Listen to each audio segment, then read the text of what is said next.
All right, so I think we got we gave some time for some extra people to join in and we'll go ahead and get started. So thanks for joining. I've been calling this the New England VMA climbing Mount Debt session. So it was a bit of a cat herding exercise, but I think we did a pretty good job trying to get the word out to all of you folks in the New England states via your respective VMAs to join this climbing Mount Debt session. Like I said, I see some familiar names in there. So some of you I know have done versions of this in the past, but it's been a little while, right? So especially since we've met with any of your particular state VMAs.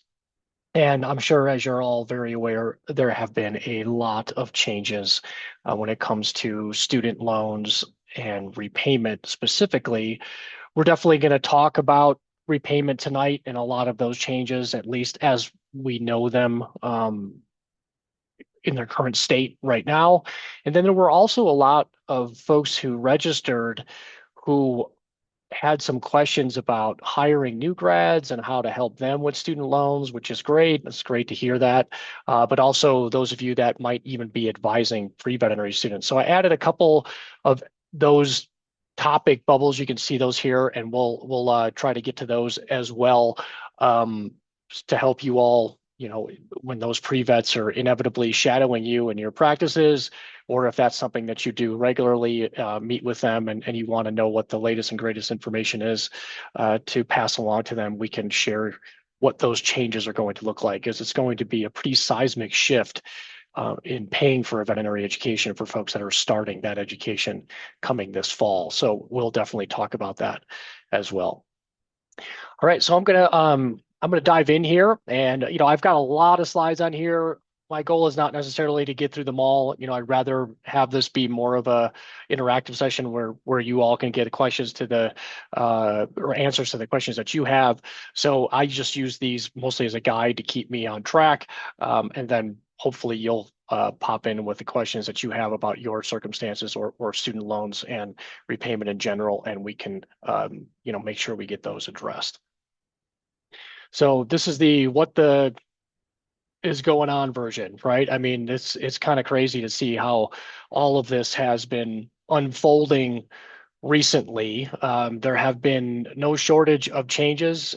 Really, ever since the pandemic, we've had pretty much a nonstop stream of student loan specific changes, and then leading up to this most recent legislation that was passed this past summer called the One Big Beautiful Bill that are shifting a lot of things around as well. So there's a lot of changes. We need to talk about who does it impact, what are the changes specifically, and when are they taking effect. To do that, we do what we call a student loan physical exam, right? So your brains are all wired to think clinically. So we're going to try to take some of that wiring and apply it to our student loans, right? So if we break them down methodically, we can start to see what our student loans show us. So when our loan servicers tell us something that's obviously or inevitably wrong, we are able to identify that and then try to get past that snag dealing with those loan servicers. We'll talk a little bit about the difference between the time-driven and income-driven plans. A lot more questions recently about time-driven plans. I think really a lot of people have just they've hit their limit with, trying to figure the income-driven stuff out because it does keep changing. We could talk about time-driven plans. Time-driven plans are pretty easy to calculate what you need to pay to eliminate your balance over a specified period of time. The problem is not all of us have the cash flow to be able to do it. Right. So in many cases, the income-driven repayment plans are, a necessary evil, if you will, to help us manage student loan repayment appropriately. We'll try to take that see one, do one, teach one approach.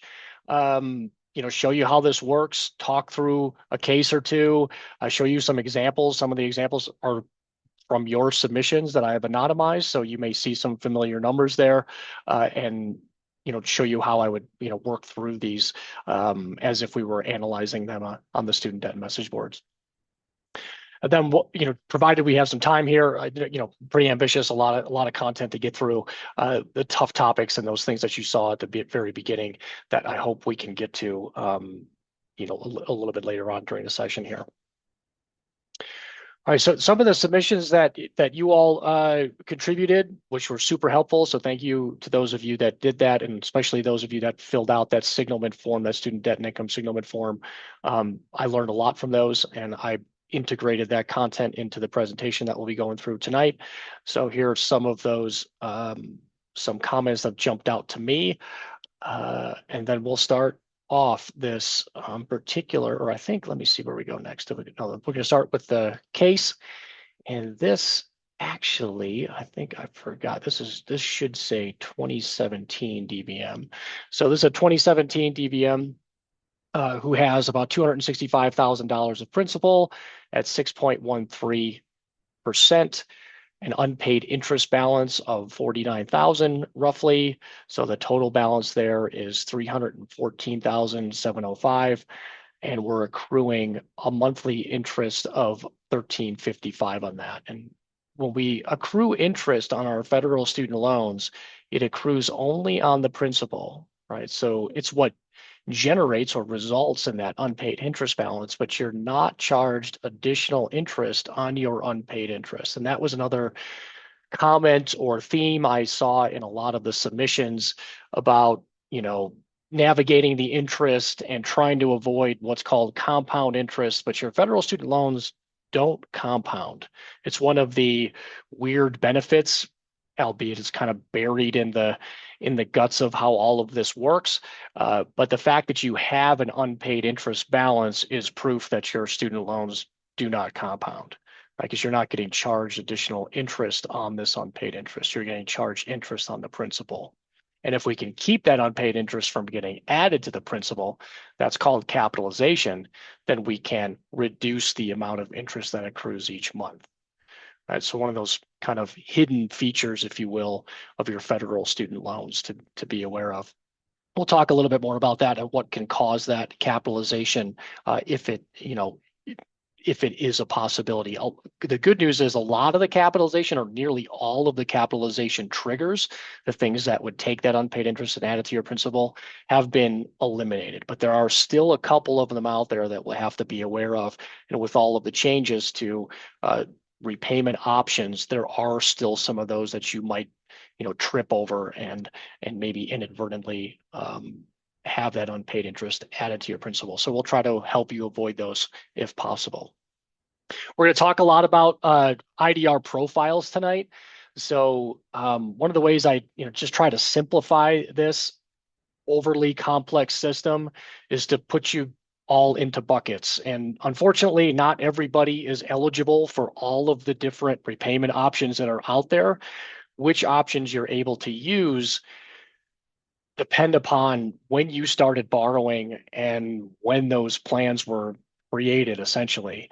So based on that borrowing history and what we see on your student loan physical exam, we can assign you what I call an IDR profile, right? So this particular person is an IDR profile 2, which means they're eligible for the income contingent repayment plan, the original one that was created in 1994, the older version of IBR. So there's 2 different versions of IBR we have to be aware of. Pay as you earn, which unfortunately is going away, but not for a couple of years. And then this new repayment assistance plan, which is scheduled to come online by July 1st of 2026. So if you see, and I'll show you what this looks like in just a second, when you upload your student aid file into the VIN Foundation My Student Loans tool to do that student loan physical exam, if you're in IDR profile 2, these are the options that you currently or will have, right? So RAP is not yet available, but it will be available sometime, at least by July 1st of 2026 here. This particular person is currently in the pay-as-you-earn plan, right? So using one of these options that's remaining, and has 2 years to reach public service loan forgiveness.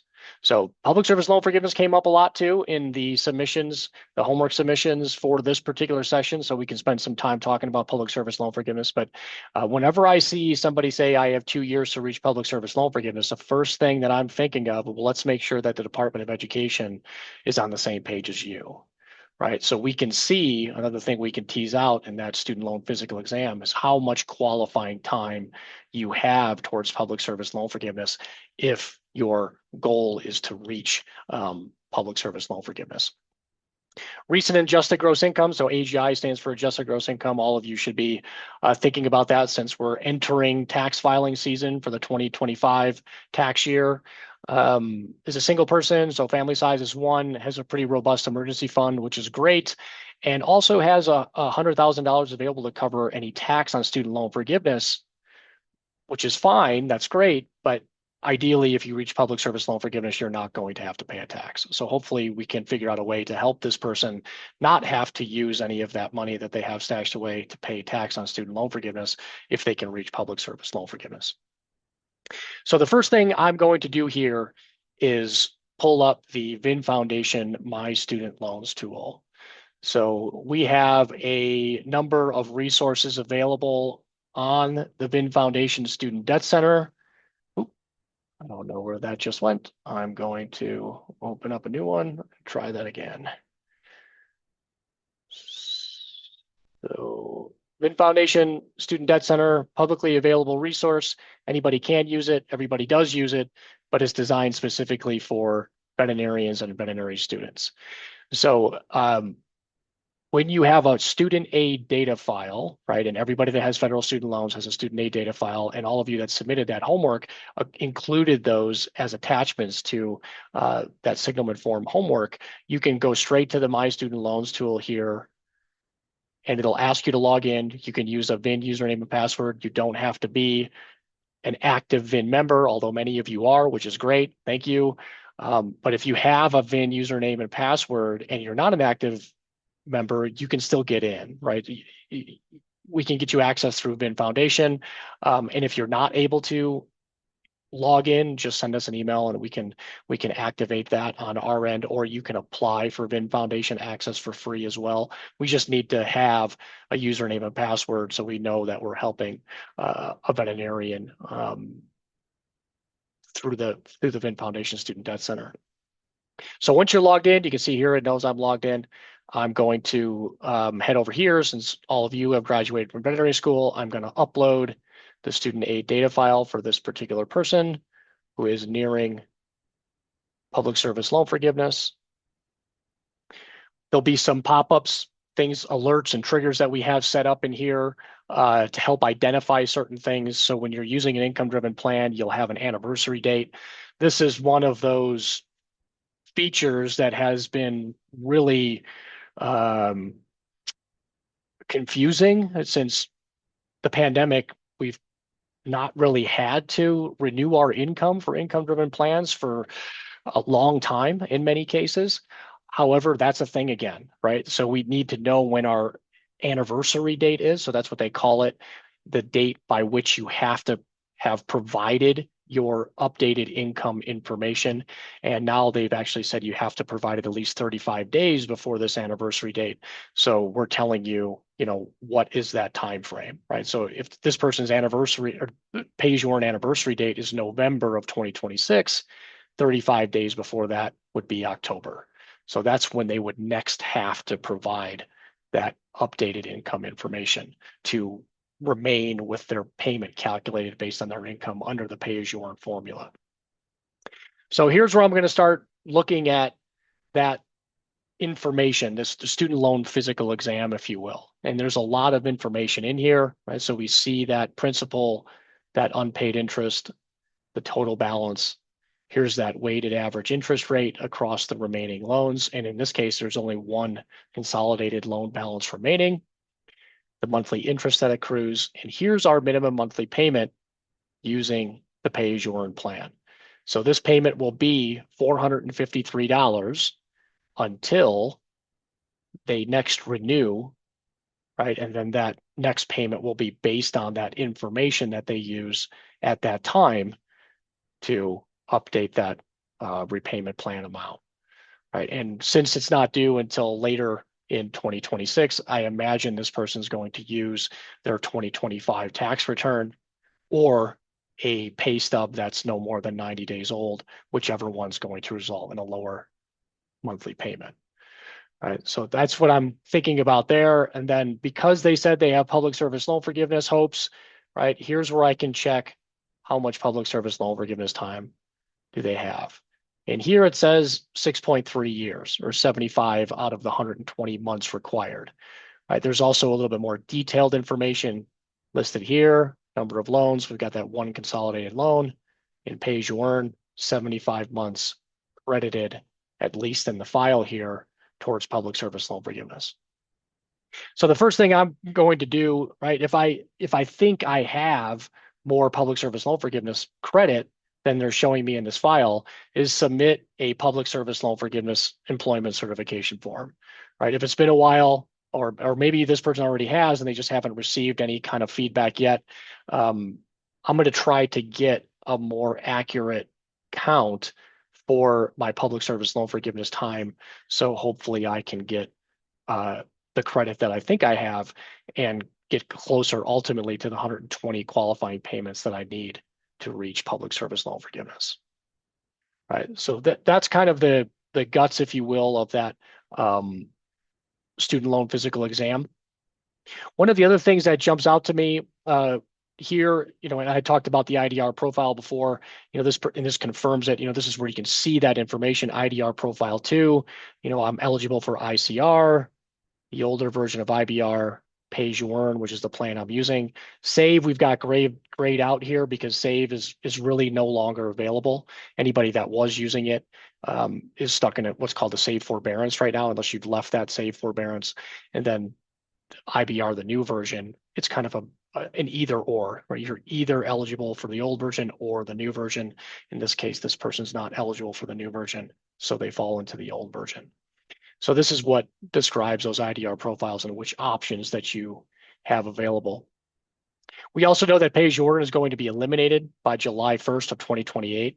Right? So we can use this and we can keep using it at least until it's no longer available. So a lot of information there, right? But this is what we're using to try to make sense of that, those student loan repayment options.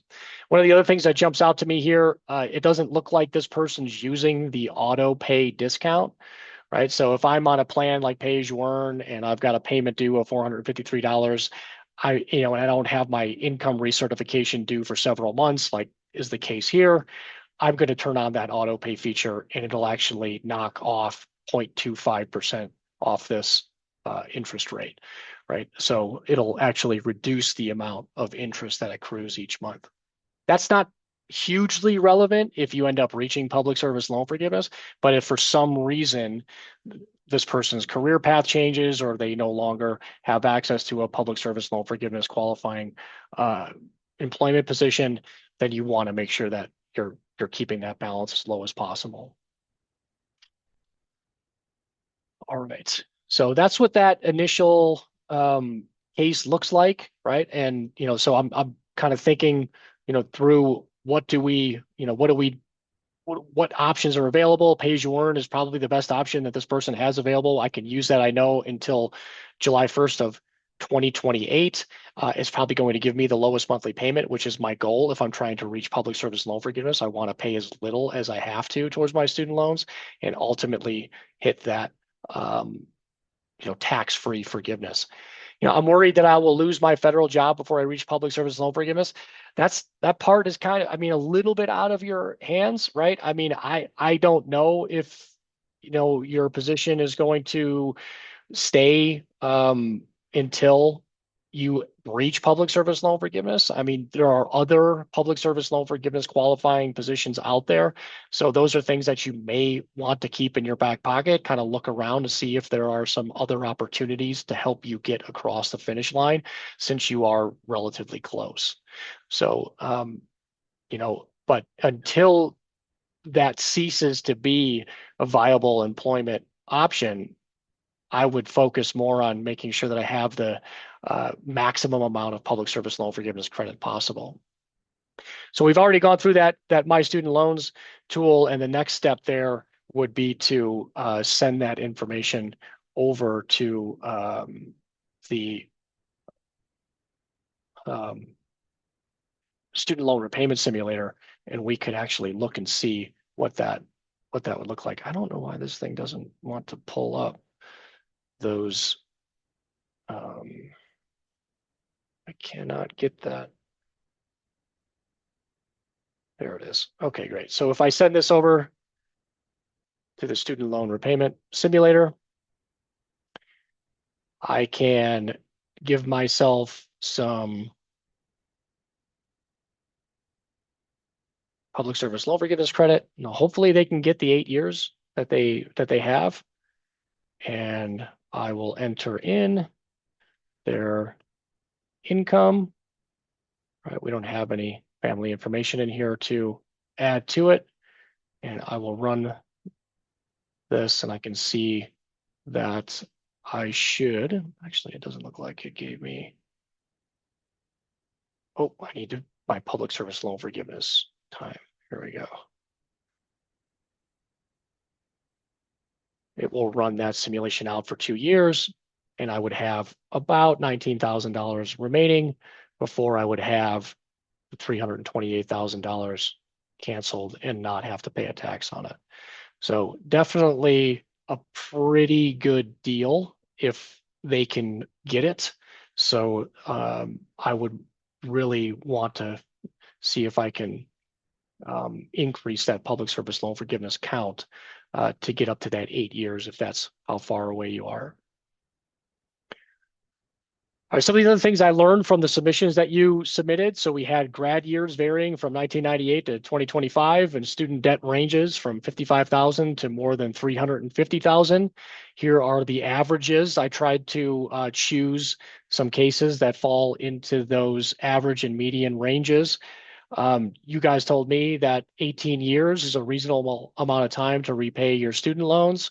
And the income ranges were, pretty much all over the board there, but the average and median landed in the 123 and 133 range specifically.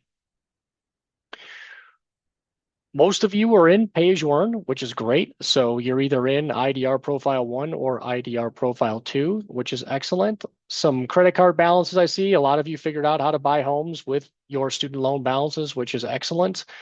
Some other debt that falls onto your balance sheet, which is relevant when we talk about budgeting. Nearly half of you are married, right, which can complicate student loan repayment, particularly when we think about how are we going to file our taxes. And then budgeting, right? So, I definitely would prefer to see a little bit higher number on the folks that admit that they're budgeting. That certainly helps when we're trying to work our student loan payments into our budgets, and particularly if they're going to be a little higher than they may have been in the past years. Most of you think you're going to reach forgiveness, but as is the case, most of you that think you're going to reach forgiveness haven't started a fund to cover the potential tax if you don't reach public service loan forgiveness, right? So the earlier you start that, the better. This is probably one of the biggest dangers, in addition to all of the changes that we see in student loan repayment, is planning to reach student loan forgiveness, but not actually having a fund available to cover that tax if and when you reach forgiveness.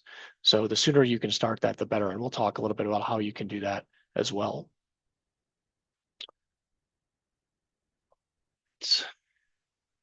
Yeah, I see a question here too. I am paid pro sal and think I will land in IBR 2009 with a large increase in payment from SAVE.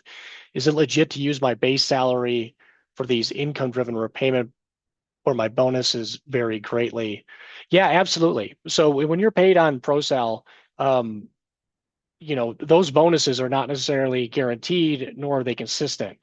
And if you have a recent pay stub that shows your base income, and the beginning of the year is a great time of year for that, right? So if it corresponds with your option or ability to choose a different repayment option, like if you're moving from the safe forbearance into a plan like IBR, and you can use that early year pay stub, then do it. Yeah, I mean, I think that's a great idea. Right? Your tax return will tend to reflect all of the bonuses that you earned for the year, right? So one of the other options that you have available before you might file your taxes for 2025 is your W-2, right? Your W-2 will show you all of those taxable earnings as well. So if you think that that's going to be a favorable income information. So, for example, if you think you're going to earn more in 2026 than you earned in 2025, then you may want to use that 2025 W-2 to document your income. Or, as you suggested, you can also use a pay stub that's no more than 90 days old, right? And those early year pay stubs don't typically show your production bonuses yet. So they're a great income documentation to use if you're trying to get a better measure of your base salary versus those, inconsistent production bonuses. So yeah, absolutely.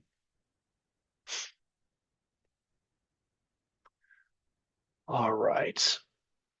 So I'll just kind of share with you too a little bit about my situation. You kind of add it to the case pool, if you will, right? So um, the reason I do this, I have a boatload of debt. I'm married to a veterinarian who has even more debt than I do.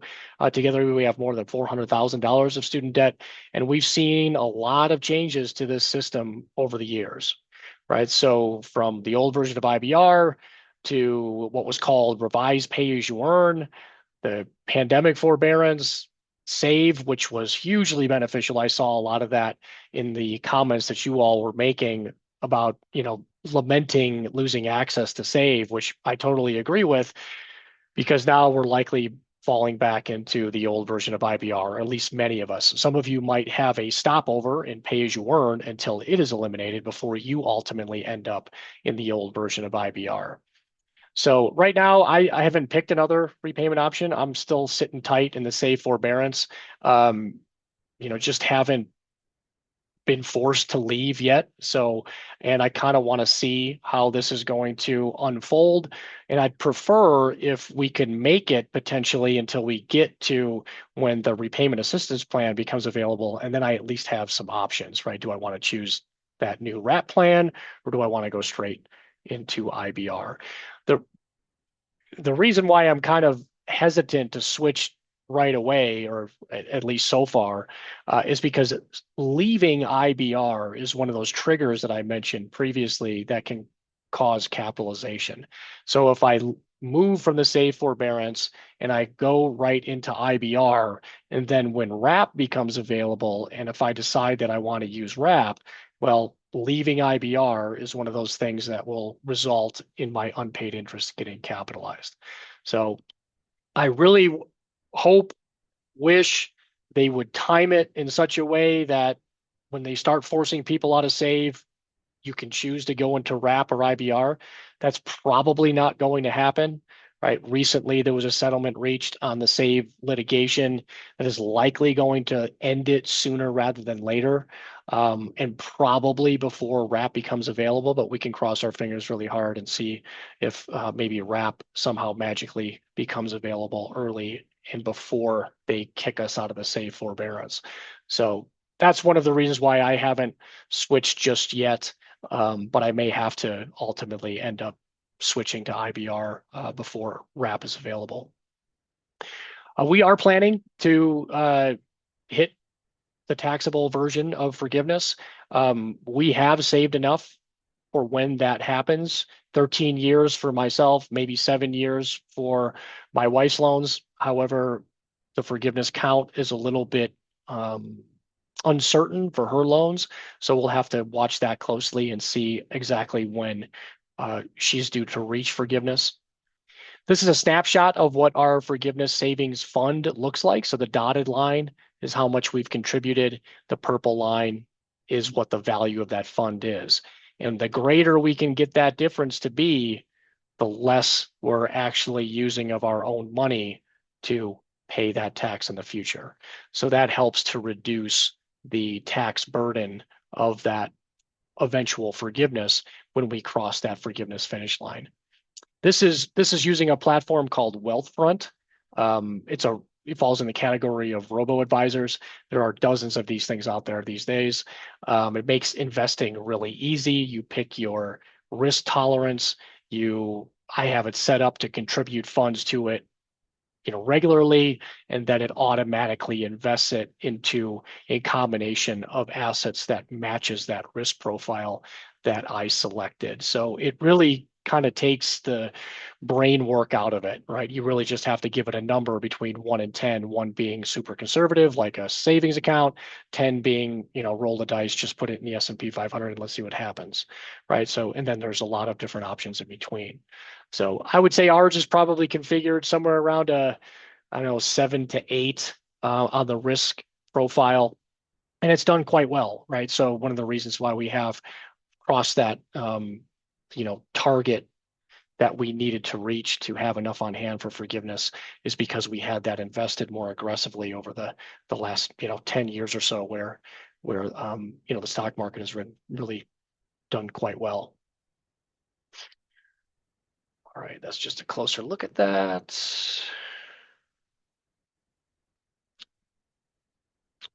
All right, so the secret to student loan repayment, you're going to pay your balance to zero one way or another, right? You'll either earn enough to generate a high enough payment where you'll pay the balance to zero before you reach forgiveness, or you'll reach forgiveness, right? Either pathway is fine, right? And one of the things that we're seeing recently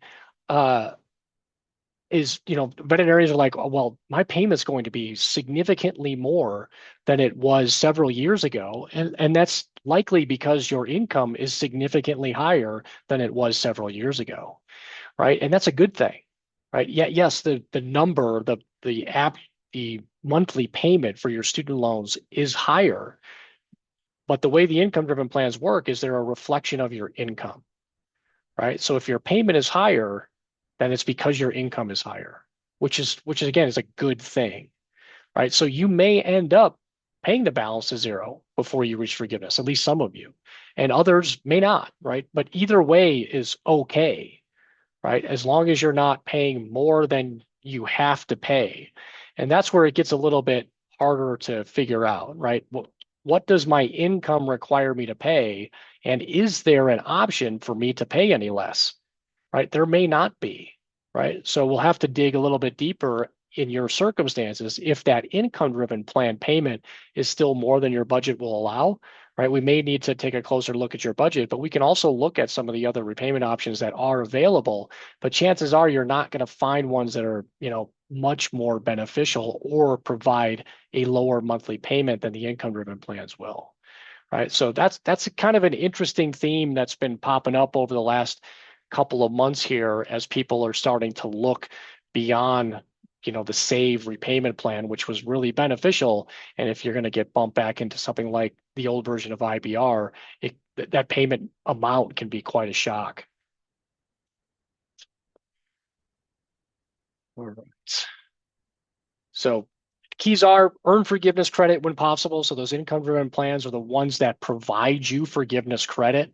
If you're not using an income-driven plan, you're probably not getting forgiveness credit, although you probably do have some forgiveness credit. So we went through a period before this new administration came into office where they offered what was called a one-time forgiveness count adjustment.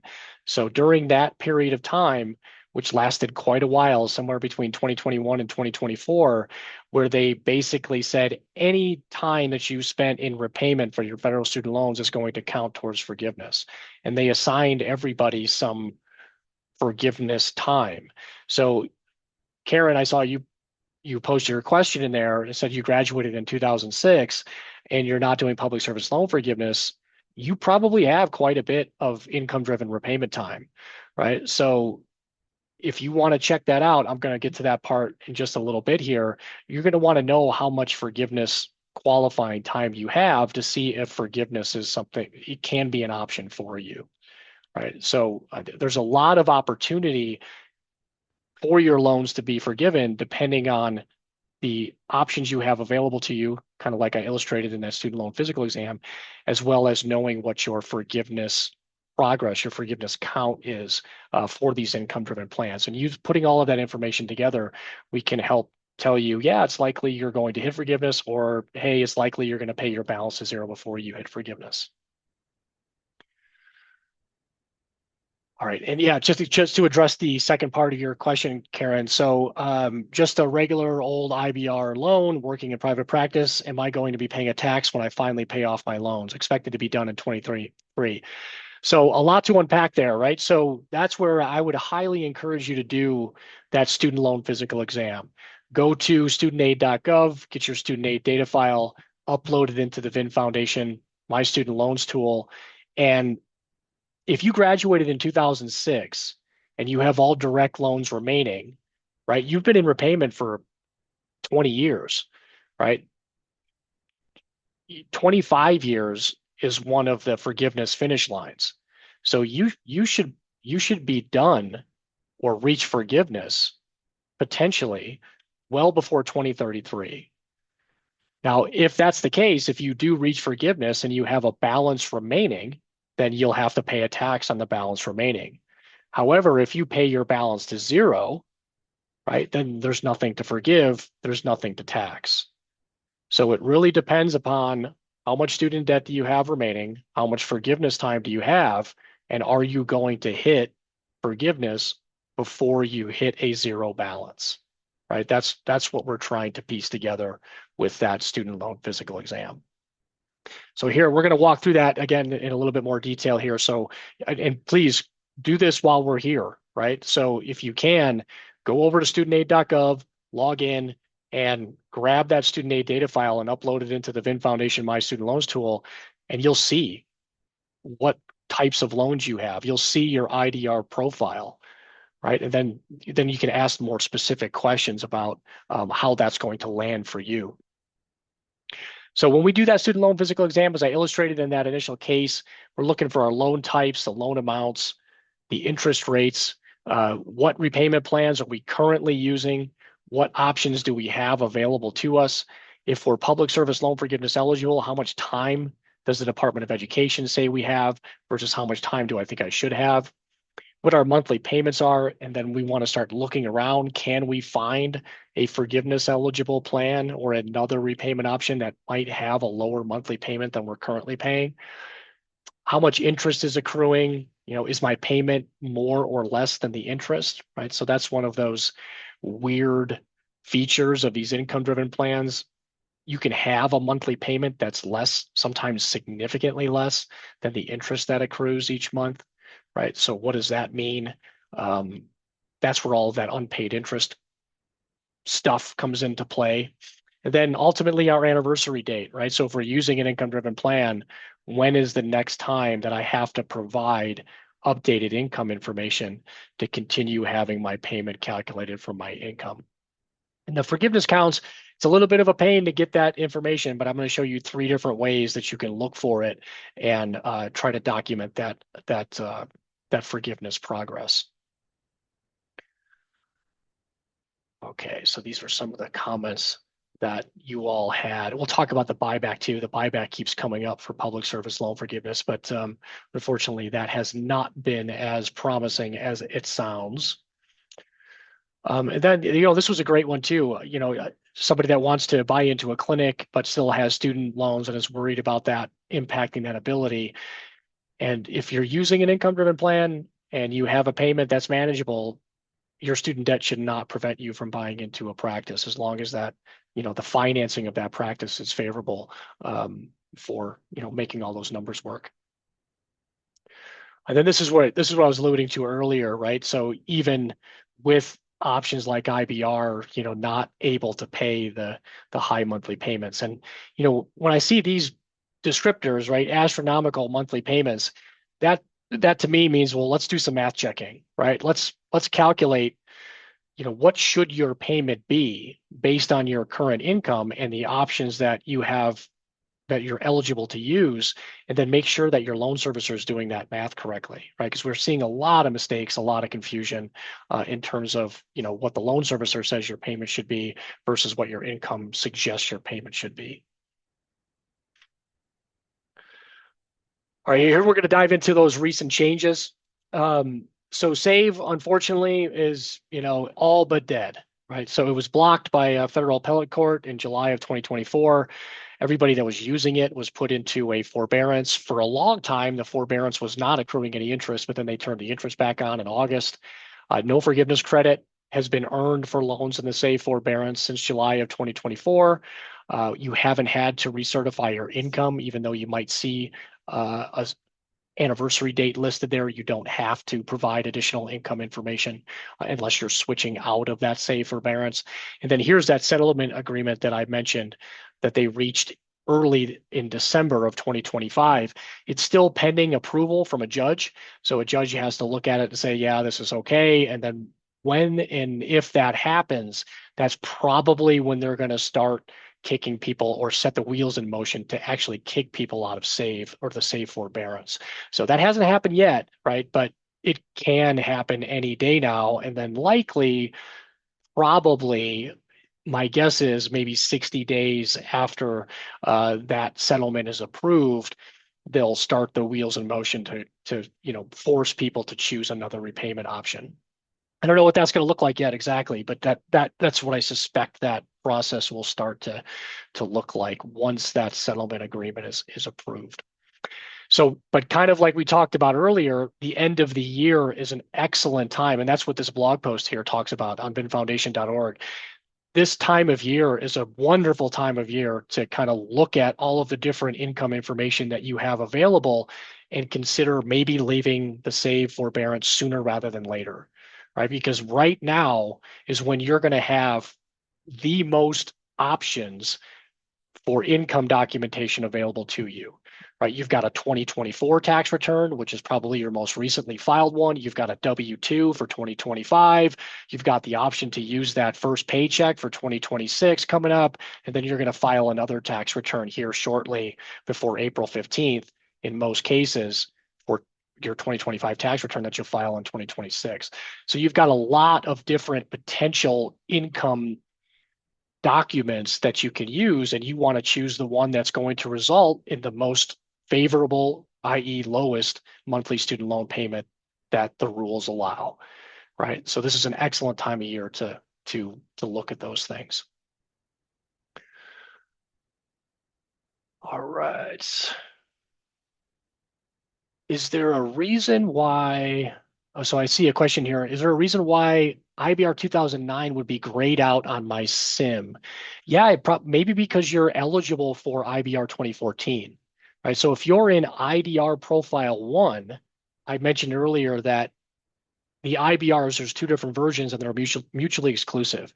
So you're either eligible for the new version or the old version. The new version is the bee's knees, the cat's pajamas, right? That's the one you want to be eligible for. So the people that are in IDR Profile 1 are in a really good place, right? So hopefully that's the reason why you're seeing that and that, but that's a great question to ask. So that's where I would check your IDR eligibility after you upload your file to the My Student Loans tool and see if it shows that you're in IDR Profile 1. Right, so here's why, right? IBR 2014 has a 20-year timeline to reach forgiveness, right? IBR 2009 has a 25-year timeline to reach forgiveness. The IBR 2014 payment is lower, IBR 2009 payment is higher, and you're in repayment longer, right? So if you have the option to use IBR 2014, i.e. you're in IDR Profile 1, you are in the best position possible for student loan repayment. The other nice thing about the recent changes is they eliminated what was called the partial financial hardship. So they used to do a calculation for the IBR plans where they take your income information, and if the payment generates a payment that's higher than it would be under a fixed 10-year plan, they actually set it to the lower amount, so the fixed 10-year plan amount. So there's actually a cap on how high your payment can be using the IBR plan. So as set at the standard 10-year plan amount, no matter how high your income gets. So that's another one of those concerns that people have, although it falls into one of those good problems to have kind of things. What if I make too much money? Congratulations, right? If you're using one of the remaining IBR options, your payment will never be more than the standard 10-year plan payment. Right? And then you can choose to pay more than that if you want, but it does a nice job of making sure that the payment doesn't get, too unwieldy, if you will. So the IDR profile, and I've got some information here posted in the WikiDebt library. So this is another feature in the Student Debt Center where we describe a lot of these terms. And I updated this one recently, and it talks a lot about the different IDR plans that are available, as well as the IDR profiles that exist, right? So here, IDR profile 1, that's the most favorable one. IDR profile 2 is the next most favorable, 3, and then so on, until we get down to what is eventually going to be the wrap option only, but that's for folks who are still in veterinary school. So if you want to read more about those income-driven repayment plan profiles, you can on the WikiDebt option, on the WikiDebt page. Okay, so let me upload another example here. Bring this over again. So this is the VIN Foundation, My Student Loans tool, right? I'm logged in. I'm going to upload, and here's what the IDR profile 1 looks like. All right, so this is somebody that graduated in 2020, $218,000 of principal, $30,000 of unpaid interest, $248,000 total. Here they have the same interest rate as our previous example, but they're benefiting from the auto pay discount, right? So they're enrolled in auto pay even though they have a monthly payment of $0. Right now, if you graduated, 2019, 2020, 2021, even 2022 into that pandemic forbearance, there's a really good chance that, years and years have gone by since you graduated and you haven't made any payments towards your student loans yet. Right. That's a very real scenario, as is illustrated here. Graduated in 2020, $0 minimum monthly payment based on their income as a new graduate, and they haven't paid anything towards their loans yet, right? But if they've been using pay as you earn that whole time, then they have at least 4 years or 5 years of forgiveness credit towards those loans, right? Which is super helpful towards reaching the forgiveness finish line. Since they're in IDR profile 1 and they're eligible for IBR 2014, right? They will hit forgiveness at 20 years. And the first 4 to 5 years of repayment here have been spent making 0 payments. That increases the likelihood that this person is going to hit forgiveness, even if their income skyrockets in the next, 2, 5, 10 years. Right. So the fact that they're 25% of the way towards forgiveness and haven't had to make a payment towards their student loans increases the likelihood that they're going to reach forgiveness. So this is, knowing these IDR profiles and some of the differences in the repayment options can, some of those things become more apparent, right? They kind of jump off the page here just in the initial student loan physical exam, that it's quite likely that this person is going to reach forgiveness. Right. And considering that their income is less than their student debt, right, even when they do provide updated income information, it's going to generate a payment that's likely less than the interest, which means their loan balance is still going to continue to grow, which highly favors reaching forgiveness. So if I look at their anniversary date, so theirs is coming up actually not too far from now, right? So the anniversary date is early in May, which means I have to provide that updated income information at least before the end of March. Right. So pretty soon here, about another month, this person's going to want to start thinking about what income documentation am I going to submit? Is that going to be my 2024 tax return? is the 2025 W-2 going to be a better measure?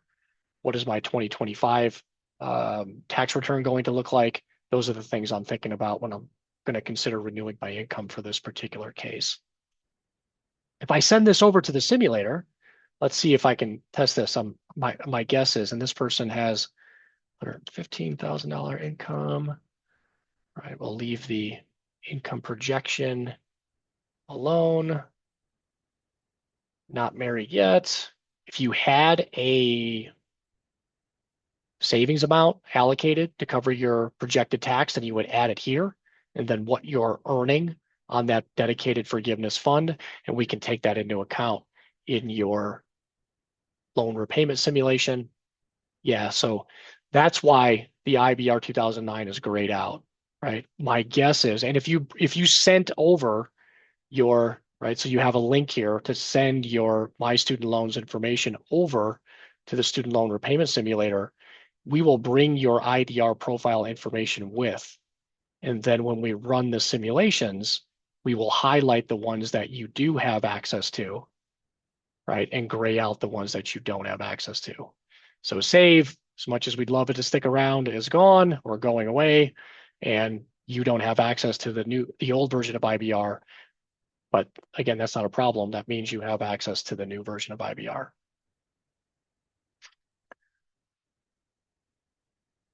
All right.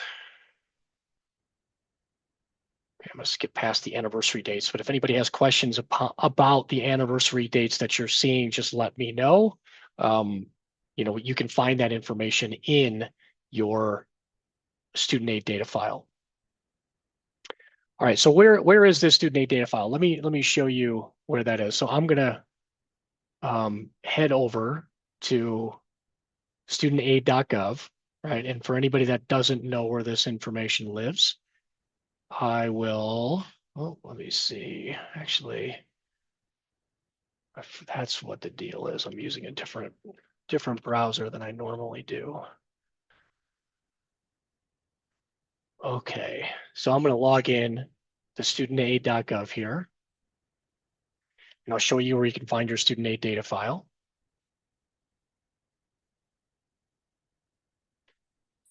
It's two-factor security here. It's usually pretty fast. There it is.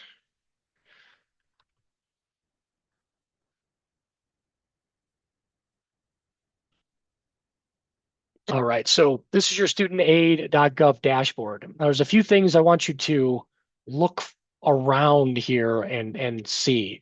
So here's my student loan balance, total balance. Wow, they've actually changed this a little bit since the last time I was in here, which was fairly recently. Before they would actually list your principal separate from your unpaid interest, and here they're just lumping them all together.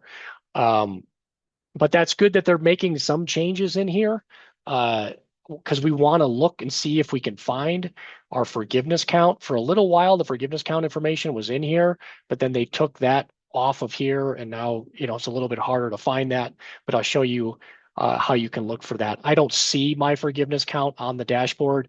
You might get lucky, and maybe you'll see a little widget here that says IDR progress showing here. If you're using public service loan forgiveness, you may see a public service loan forgiveness progress meter on here, right? So all good things to look for in your studentaid.gov dashboard. If you've submitted an income-driven repayment plan request, so any of the requests are if you're applying for a new plan or you're updating your income information, that activity will get listed here. You can see my recertification date is listed as 2027, which is completely nonsensical, right? So it's because I'm in save, right? And they just keep pushing that date back further. So I don't start getting reminders sent from my loan servicer, but you'll see some nonsensical information in here too. I'm going to hit the view my loans button here and then download my aid data, right? So here you can see where they separate out the principal balance from the unpaid interest. No payment is currently due, again, because I'm in the save forbearance. But here is where I can get my student aid data file. Great. They keep changing things in here. We're going to have to keep updating our video tutorials. So it will download this ugly TXT file to your device, save it as that TXT file, right? That's the file that you're going to come back to student aid or to the VIN Foundation Student Debt Center, the My Student Loans tool, and then that's the TXT file that I'm uploading this into this tool. So this is another example. I have here another person who is in IDR profile 1 using the auto pay feature, which is great. We can confirm that IDR profile. I'm looking to see when my anniversary date here. We're in August of 2026. All right, so those are kind of those key pieces of information that I'm looking for. Another person with a monthly payment of 0. And this cumulative paid represents the consolidation in this particular case. All right. Let's see. Okay, great. See, we've got some answers to questions. Great. And then Karen, I'm curious if you were able to confirm what your IDR profile is and see if you were able to figure out which repayment option you're currently using. So IDR profile 1, that's the one that you're hoping that you fall into. IDR profile 2 is a good second, at least in the short term. And then IDR profile 3, that's the profile I'm in, my wife's in. We're likely heading back to the old version of IBR or maybe into RAP once it becomes available. All right, the differentiation between the time-driven and income-driven plans is pretty important, right? Everybody wants to pay their loans back, kind of like we do a more traditional loan, like an auto loan, like a mortgage, like every other loan you'll probably have in your life that's not your federal student loans. But the problem is they take the principal, the interest, and the amount of time to determine the monthly payment. And when you have a $100, $200, $300, $400,000 student loan balance, those minimum monthly payments, even on a 20, 30-year time frame, are really, really high, right? And that's not very conducive to having other things in your budget. So the income-driven plans account for your income, right? And it's one of the only debt instruments, at least in this country, that allows you to have a payment that's based on your income, right? So they don't care so much what the balance is. They care more about what your income is, right? So your income sets that minimum monthly payment. The big side effect is sometimes that monthly payment doesn't even cover the interest. So the loan balance grows, right? And that's why everybody loves SAVE so much. So SAVE had what was called a 100% unpaid interest subsidy. So if I had a $0 minimum monthly payment and I was accruing $1,500 a month of interest, the government covered that $1,500 of interest. Now, the new repayment assistance plan, RAP, will also have that 100% unpaid interest subsidy. Right? So if I have a payment that's less than my interest, the government will cover that difference. So that's very helpful. The problem is the repayment assistance plan doesn't let you reach forgiveness until you have 30 years of qualifying payments. Right? And nobody wants to be in repayment for 30 years, right? You guys all told me that 18 years was a reasonable payment. 20 years was a pretty good compromise, right? For those of you that were using pay as you earn, or for those of you that are still eligible for the IBR 2014, you still have a 20-year forgiveness option available to you, right? But now for anybody that isn't eligible for IBR 2014 after pay as you earn is eliminated, we're looking at 25 and 30-year time horizons to reach forgiveness. The good news is the time that you've already logged in repayment is eligible towards that longer time, right? The bad news is it's a longer time, right? So you have to play this game longer if you're ultimately going to end up reaching forgiveness.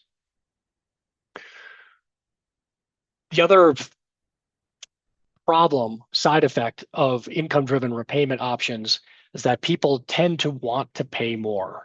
Right. So I saw some of you, I have a $0 minimum monthly payment. It's been 0 for the last 4 years. So occasionally I'll throw $100 a month at it. Right. That's not helping you. Right. You're actually not gaining any ground by doing that. right? So paying more on an income-driven plan is contraindicated, right? Particularly if you're going to hit forgiveness. You'll just end up wasting a good chunk of that additional payment that you pay towards your student loan. So pay the minimum only, and if you're projected to reach forgiveness, plan for that potential tax down the road. One of the other issues with the time-driven plan, even though they're more straightforward, they don't have all of this confusion with your income. Not only are the payments significantly higher, usually compared to what an average veterinarian's income is, but they're not eligible for forgiveness either. The standard 10-year plan payment is theoretically eligible for forgiveness.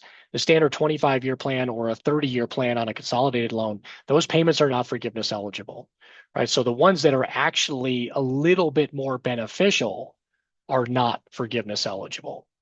So how do I compare these? So if here was our average debt for this group was around that $250,000 range, right? If I wanted to pay that balance to zero in 10 years, that's a $2,900 a month minimum payment, right? If I come over here and I look to see what does my income need to be to generate a $2,900 a month payment?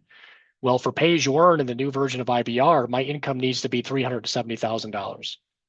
If that's you, congratulations, right? If it's not, then you shouldn't be trying to pay $2,900 a month towards your student loans, right? Under the old version of IBR, my income has to be $250,000 a year to generate a payment of $2,900 a month, right? If that's you, congratulations, right? But if it's not, then don't try to pay $2,900 a month towards your student loans, right? And here's the what wrap is going to look like, right? So it has a lower payment than the old version of IBR, but maybe not as good a payment as pay as you earn in the new version of IBR. So to generate a payment of $2,900 a month on the wrap, you need to have an income of $350,000, right? So when you get there, great, pay $2,900 a month towards your student loans. But before then, it's probably not worth it to try.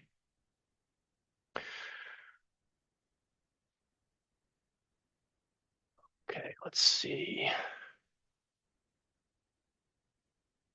Oh, great. Great question, Catherine. So IBR was also not available to me as an option to click on when I applied for ICR recently.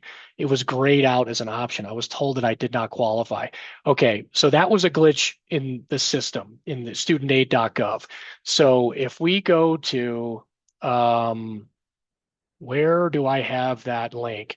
Here, I can just tell you what it means. So in December, I think it was December 22nd, they finally fixed that. So I mentioned earlier that the one big beautiful bill that was passed on July 4th eliminated the partial financial hardship provision, which means they didn't test to see if you were eligible for IBR. They just calculated your payment no matter what your income was, and they would cap it at the standard 10-year plan payment if that IBR calculated payment would be higher than that. That typically happens if your income is greater than your remaining student loan balance. Up until December 22nd, anybody that had an income higher than their remaining student loan balance was not able to select IBR because they were failing that partial financial hardship test. So the law got updated in July. The system didn't get updated to reflect that law change until December 22nd. So if you didn't see IBR as an option when you tried to apply a couple of weeks ago, then try again, right? Allegedly, according to the Department of Education, they have fixed that glitch. So you should be able to see IBR as an option alongside ICR. Okay, great. Awesome. Okay, great. So here are some of the features. It's not everything. This is not an exhaustive list. This is, kind of teasing out the ones that I find to be most relevant. So the minimum monthly payment for pay-as-you-earn in IBR 2014 is calculated at 10% of your discretionary income. So the payments are exactly the same for pay-as-you-earn in IBR 2014. The difference is pay-as-you-earn is going away, right? So July 1st, 2028 is the now official end date of pay-as-you-earn. Now, pay-as-you-earn has had two previous end dates threatened, right? Now, this one's a little stickier, right? It's in law right now, so there would have to be another update to the law between now and July 1st of 2028 to, save pay-as-you-earn. Is that likely? Right now, probability is really low, right? But it has had a weird way of having some zombie-like tendencies. So, we'll find out on July 1st, 2028, if pay-as-you-earn actually goes away. But right now, it is scheduled to be eliminated on July 1st of 2028. In the meantime, you can still continue to use it, right? And it's a great plan to use if you're eligible for it. Only people that are in that IDR Profile 1 or IDR Profile 2 can use pay-as-you-earn. And if that is you, then you should likely be using pay-as-you-earn. It's probably the best option for you. IBR 2009 calculates a payment at 15% of your discretionary income, right? So the payment's a little bit higher. RAP doesn't use a discretionary income. They just take a straight up percentage between 1 and 10% of your adjusted gross income, right? So they do away with the discretionary income, which is a little unfortunate because the discretionary income is essentially an allowance that's tied to the poverty rates that get adjusted by inflation. So when we just take a percentage of your adjusted gross income, you kind of lose that. So that's why RAP isn't as good as pay-as-you-earn or IBR, but it's a little bit better than IBR 2009, at least the minimum monthly payment. ICR ICR is a really complicated. This is why nobody ever used ICR. Now, there are some real limited benefits to ICR, particularly if your debt is lower than your income and you're really close to 25 years in repayment. ICR can sometimes generate a lower payment than, say, IBR, right? So if you're in studentaid.gov and you're looking for a forgiveness eligible repayment plan and you're in IDR Profile 3, your only two options right now are the old version of IBR, so IBR 2009, or ICR. There's nothing wrong with choosing ICR if it is the lowest monthly payment. But Catherine, in your case, right, where ICR was the only option presented to you, I kind of want to go back and see if my IBR payment would be lower than my ICR payment, right? Oftentimes that will be the case, right? But there are certain cases where ICR can come in lower than IBR. And if that's the case, then choose ICR. Oop, hold on one second. The maximum monthly payment, it's nice that these plans set a maximum, right? Then you don't have to worry about the payment being really, really high. But again, you can't have a really, really high payment without having a really, really high income. A very good problem to have.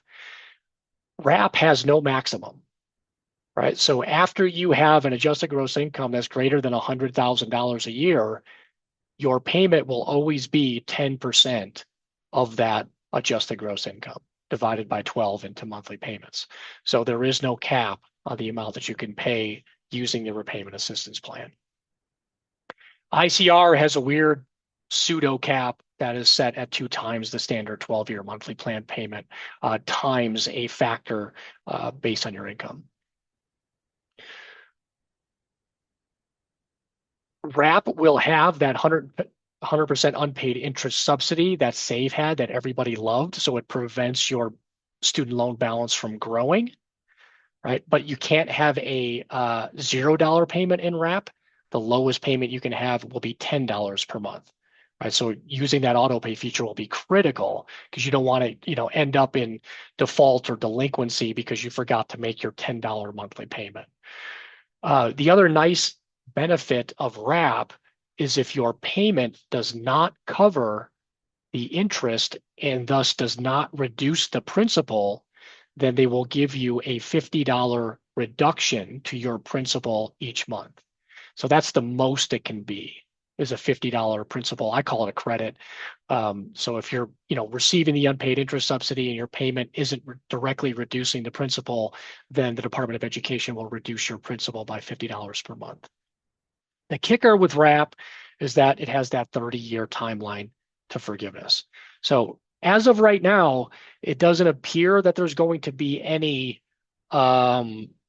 limits on using RAP and switching to a different plan. So you can, especially if you're in a circumstance where your income is lower, maybe you're just getting started, maybe you're starting a family and you're working part-time for a little bit of time here and your income is otherwise lower, you could use RAP to benefit from the unpaid interest subsidy and the principal credit, but then potentially switch to a plan that has a shorter timeline to reach forgiveness as you get closer to that forgiveness horizon.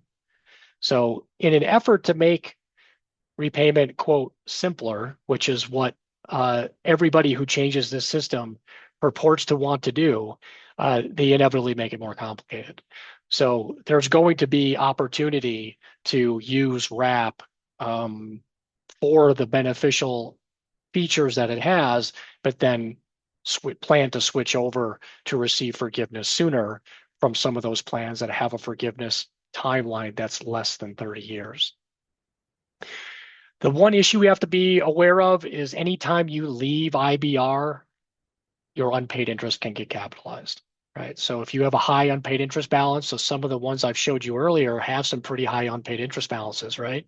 So, right, this person has nearly $50,000 of unpaid interest, right? That's something I would want to be aware of, and I generally want to prevent having that get added to my principal.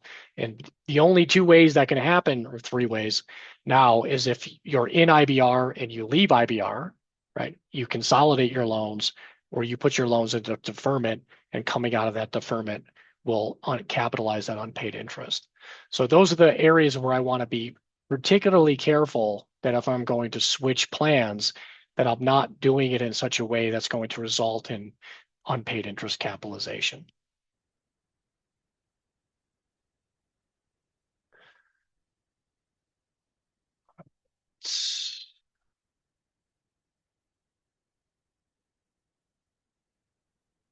Okay, let's cover the best plan stuff, and then we'll dive into some of those other topics of helping new hires and advising students, and we'll close it out with the financial wellness, the wellness topic. And then again, feel free to type any additional questions that come in here.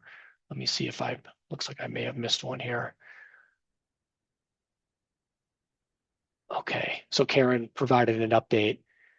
Played on the student loan site a few months ago and they said I qualified for ICR, but maybe I should go in there again and see if that's changed since December 22nd. Yeah, absolutely. So anybody, again, that was a huge problem since the Big Beautiful Bill passed in July and until they finally came out and said that we fixed the IBR partial financial hardship glitch essentially, and that didn't happen until just a couple of weeks ago. All right, so choosing the best repayment option for your situation. The best is not always the fastest, and the fastest is not always the cheapest. Now, I know everybody wants to be done with their student loans as fast as possible, but unfortunately, the way that the federal student loans are set up, oftentimes you can end up paying more by trying to pay it back more quickly. And again, that really comes back to that comment I made earlier when I talk about making payments above the minimum being contraindicated, right? So if you are going to make payments above the minimum, then you really have to make sure that you're going to end up hitting zero before you hit forgiveness. And that can be really hard to do, right? So kind of coming back to that median student loan balance that your group reported being around that $260,000 range, that's a tough number to overcome before you reach forgiveness, right? Particularly with incomes in that $130,000 range, right? That's going to be a 40 to 50% of your take-home pay kind of payment to do that, right? And the reality is you don't have to. You can choose to do that, and that will eliminate your balance, but it will also eliminate a huge chunk of your cash flow, right? Which means you're inevitably sacrificing more critical elements of your financial wellness just to see that zero balance on your student loans. And in my opinion, it's not worth it, right? You've got way better things that you should be doing with your money, right? Saving for retirement, buying a home, trying to buy or start a practice, starting a family, pursuing other interests that you have, right? Other investment opportunities that pop up, right? These are all things that, if you have some amount of income remaining in your budget, you can pursue, right? And the income-driven plans can help you with that because it pegs those payments to theoretically a manageable percentage of your income, so you have room in your budget to do those other things. So when I look for the quote best strategy, I'm looking for the one that reduces the risk to myself and my family, and that comes back to that not paying a punishing amount of my household income towards a single expense like my student loans. Right? It wouldn't make sense to do that with a home. It doesn't make sense to do that with anything else, right? It doesn't make sense to do that with your student loans either, particularly when your student loans are flexible enough to offer you other options. So I want to maximize my monthly cash flow. I want control over the maximum amount of income I have available to me, right? And again, the income-driven plans, in my opinion, help you do that because they set your payment to that percentage of your income, which allows me to have access to that remaining percentage of my income so I can choose what to do with it and pursue those other financial wellness items. Ideally, I want to pay as little as I can towards my student loans. Will I get the lowest every time? Probably not. Right now, some of you that have debt to income ratios greater than 2, then yes, you will still, and by using an income driven plan, paying the minimum and planning for forgiveness, that is also your lowest total cost option, right? But depending on where you are in repayment and what your income ends up being and how you file your taxes, all of these other things, it may not ultimately be the absolute lowest cost option, but that to me is not the most important element, right? These other options are way more important to me. They give me more flexibility with my budget to pursue those other things. And ideally, I want to use an income-driven plan because I want that forgiveness credit just in case I need it. Right now, if you're not entirely sure that you're going to reach forgiveness, I still would recommend using an income-driven plan because if something changes, right, you want to have that forgiveness credit rather than not. Right. So these are the things or the elements that I think, answer that question as best as possible. That one that comes up always, what's the best repayment plan? Well, the best one is the one that satisfies all these conditions. And then you use your IDR profile to see what the best income driven option you have available to you is to satisfy those options or these strategies. Okay. So right now, what should you do just as a gauge? What is your student debt to income ratio? If your debt to income ratio is less than 1, you may pay your balance off before you reach forgiveness, depending on how much time forgiveness credit you have. Right. So this is where, we can use your graduation year as kind of a proxy. But if you graduated in 2006, again, you've got 20 years of repayment time under your belt.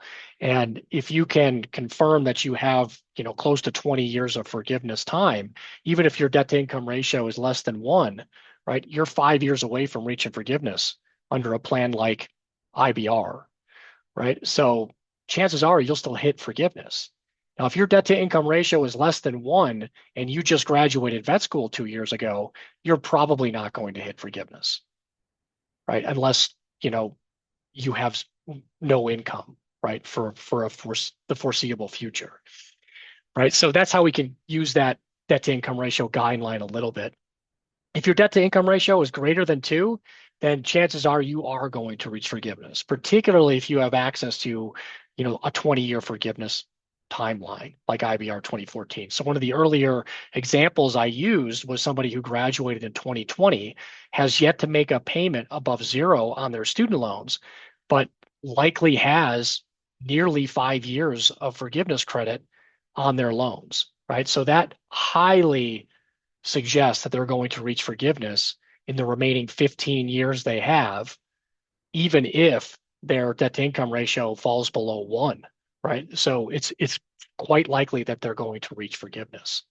So those two factors are going to play a role, your debt to income ratio and what your forgiveness count or progress is. We showed you how to check that IDR profile. So you take that student aid data file, you upload it to your My Student Loans tool, and you hit that IDR eligibility tab. And then here we're going to look next at how you can find that IDR progress, that IDR forgiveness count. Right now in the short term, if it were my dog, right, if I'm in the save forbearance, again, this is a great time to assess that income information you have at your disposal. If I can get a reasonable payment using pay as you earn or the old version of IBR, then I'll do that now, right? Now, the old version of IBR, I'm only going to use that if I'm not eligible for pay as you earn, right? If I'm eligible for the new version of IBR, I'm still going to use pay as you earn in the short term, right? And that's because I can use pay as you earn. It's going to have the same payment as IBR 2014. I can use that for the next few years, 2.5 years, until pay as you earn is formally eliminated. And then I can switch to IBR 2014. It just kind of gives me that extra layer, that extra option if I want to move from pay as you earn to say wrap before pay as you earn is eliminated, right? Then my unpaid interest will not get capitalized. Right, but I still have that option to use IBR 2014 down the road, right? But I want to, when I do end up in IBR 2014, ideally I want that to be the last time that I switch my repayment option, right? Because again, if I leave IBR, I'm going to see my unpaid interest capitalize. So if you have access to pay as you earn in the short run here, even if you're eligible for IBR 2014, use pay as you earn in the short run until you eventually find yourself in that IBR 2014 plan. If I'm in pay as you earn now, continue making the minimum payments, check your recertification date as we did in a couple of those examples, and then reevaluate once that wrap option is online. If I'm in IBR, I'm going to keep making those minimum payments, check my recertification date, see if I can get a lower monthly payment if possible, and then I might reevaluate once wrap is available.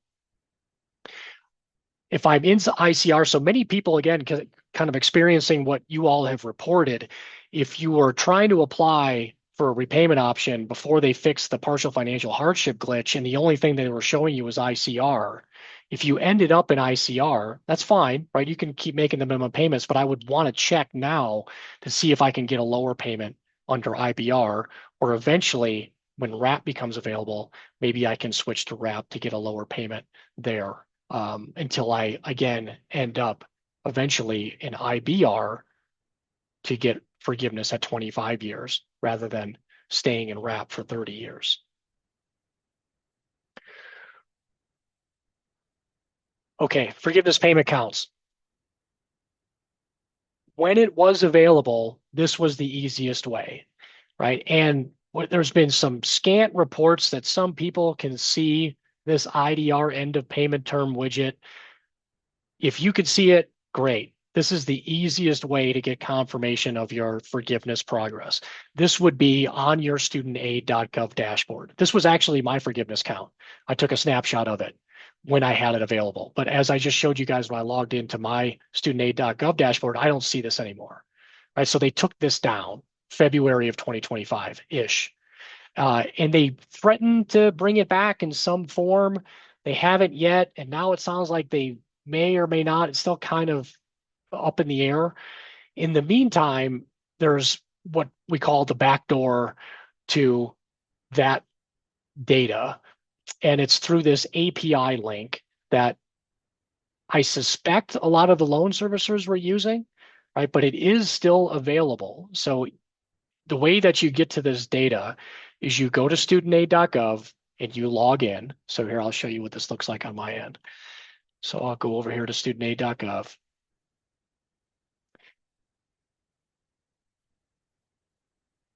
And I'm going to log back in. Here, let me blow this up. So I had to go through the two-factor thing again. And there's that ugly looking API link that I had on the previous page. So you just first have to get authenticated, right? So you log in.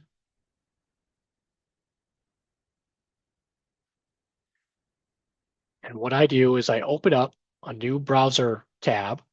So now I'm logged in, same dashboard that I was seeing before. You can see that I don't have access to that IDR payment term widget easily on my dashboard. I'm going to open up a new tab, and I'm going to grab this studentaid.gov API link, and I'm going to put it into this new tab window. So studentaid.gov, I think I've done this enough where maybe it's saved it for me. There it is. Cool. And I'll put this here. Okay, great. So Dr. Mears put that in the chat, so thank you. So this is what it looks like, right? I only have 2 loans remaining, consolidated components. It repeats this information twice, right? But buried in this gobbledygook is your forgiveness payment count, right? So my qualifying payment count for IBR is 143 months, and I need 300. So I have 157 remaining, right? So that's where you can get at least a snapshot into this API data to see what your forgiveness payment count is. The third place that you can get and you should request is directly from your loan servicer, right? So during one of the recent lawsuits that have been associated with student loan repayment, the Department of Education said that they're really not using this API data. Instead, they're relying on the loan servicers to have the most up-to-date count, which is frightening because the loan servicers are terrible and their counts are equally terrible.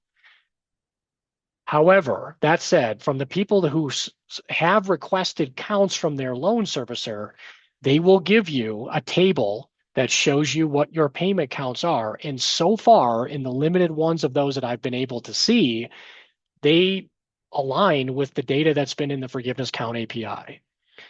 So I suspect that the loan servicers were using the API to populate their forgiveness data, which they are now regurgitating back to us with their name on it.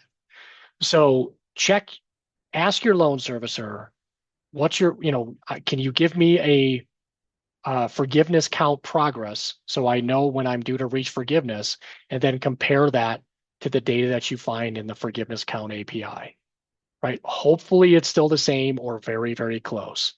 If it's not, reach out. There's some places we can, point you to try to help get that reconciled and see where that ends up. But this is going to be kind of the 2026 mess, right? As all of the system is kind of changing around us, they're going to have to eventually settle on where's this forgiveness count data live, who can see it, what does it show? Hopefully that's all going to get straightened out this year. But right now, that's another area that's kind of in flux based on how they're choosing to, comply with those requests. So check all of the areas that you can check, grab all of the data, compile it together, and then hopefully that forgiveness count is going to be in that data set somewhere. The closer you get to a 20, 25, or 30-year count, the closer you are to receiving forgiveness, right? So 20 years is for IBR 2014, 25 years is for IBR 2009 and ICR, 30 years is for RAP. And then, of course, there's still the 10-year public service loan forgiveness option that's tax-free. All right, let me come back. I see there's some questions coming up here. All right, can you go back to touch on the different ways of checking forgiveness counts? Okay, that's where I'm at right now. So this is the most comprehensive text that I have available in this presentation for the forgiveness count. So if it's no longer visible to you on the dashboard, which is pretty expected, right? Let's call this the front door. The front door has been closed for a while, right? The back door, you can still see that forgiveness count data Whether or not that's the official data remains to be determined. The next step is to go request it directly from your loan servicer, and then let's marry those two up. We're gonna compare the forgiveness count API data to the data that you get from your loan servicer, and hopefully those are equal. And if not, then we'll take some let's say the next steps, right? Which are not great, right? But we do have some next steps that you can follow. All right. My servicer is telling me they cannot access my payment history prior to my consolidation in 2022 since I was in save. Yeah, and this is why the Department of Education saying that you have to get the count from your loan servicer is completely ridiculous, right? Because the loan servicers don't have all that information because loans have been moved from servicer to servicer over the years multiple times, right? So my sense is that they're going to have to eventually use the forgiveness count API data. Right now, the Department of Education is just kind of throwing a fit. Hey, we don't really want to do this because the last administration is the one that set this up.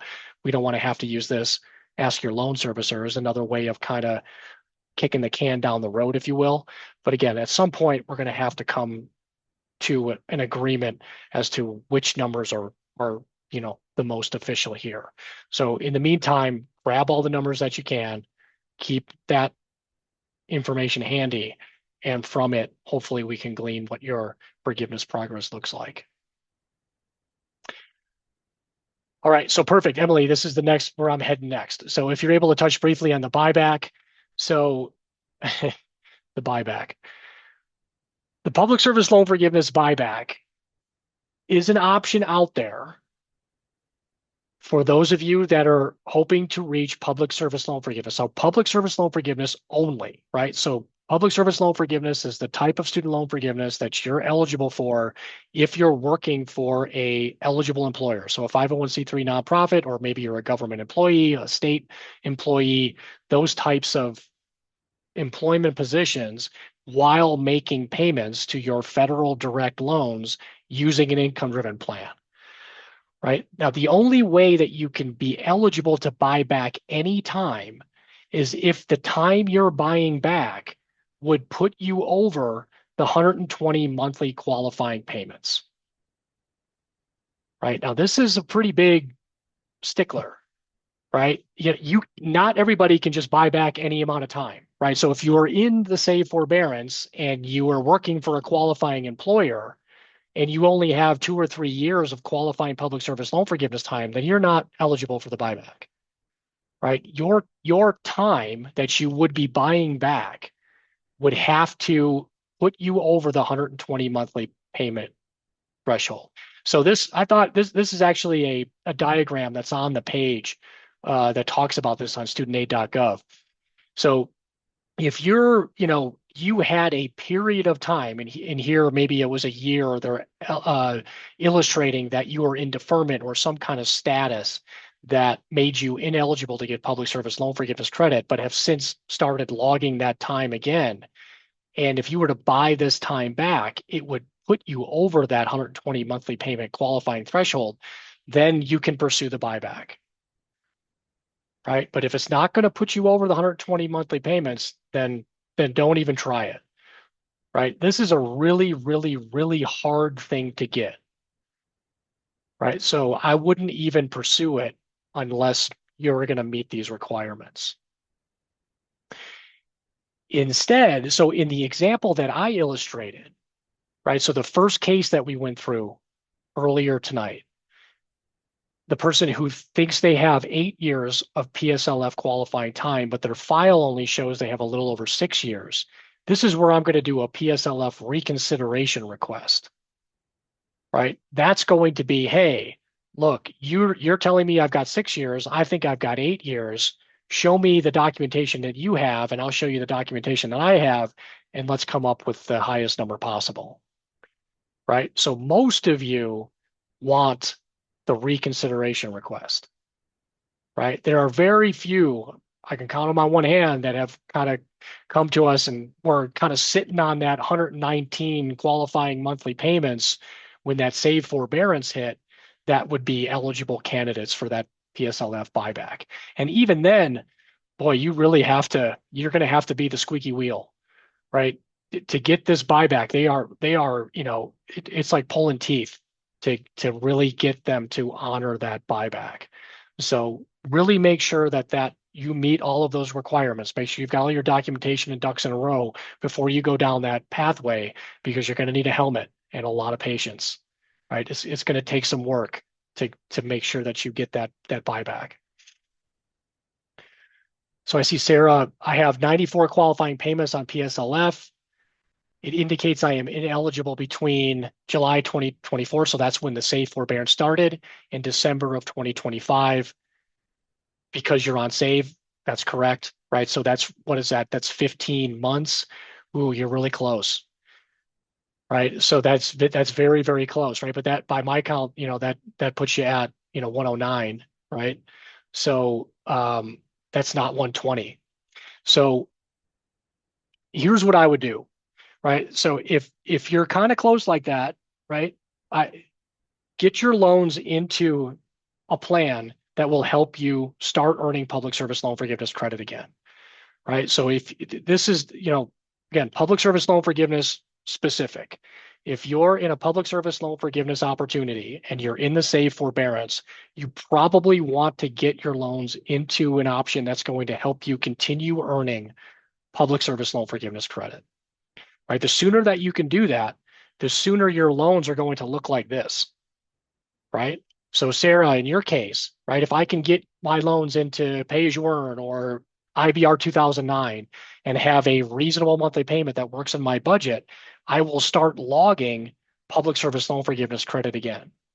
And if I get to a point where now that 15 months of save time could get me over the 120 qualifying payment threshold, it just, by my quick, doing too many things at once here on the webinar math, that's about 5 or 6 months of payments before your loans will look like this, and then you can pursue that PSLF buyback, right? And navigate what that's going to look like for loans that were in the safe forbearance, which they have some guidelines on that buyback page, but man, it's tough to really figure out what they're going to end up charging you, right? But so the first step is to make sure that you meet all of those requirements so you can battle them for that PSLF buyback and come to some agreement on what that payment should be.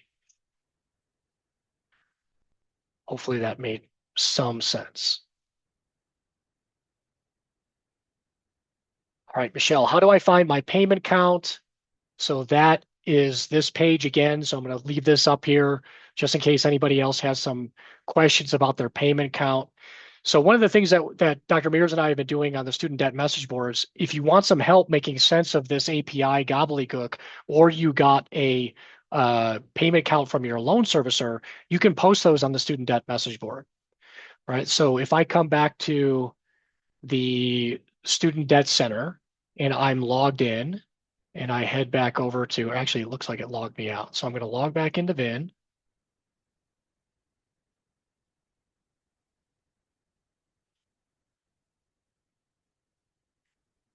All right, so I'm back logged into VIN. I have a link to the student debt message board area.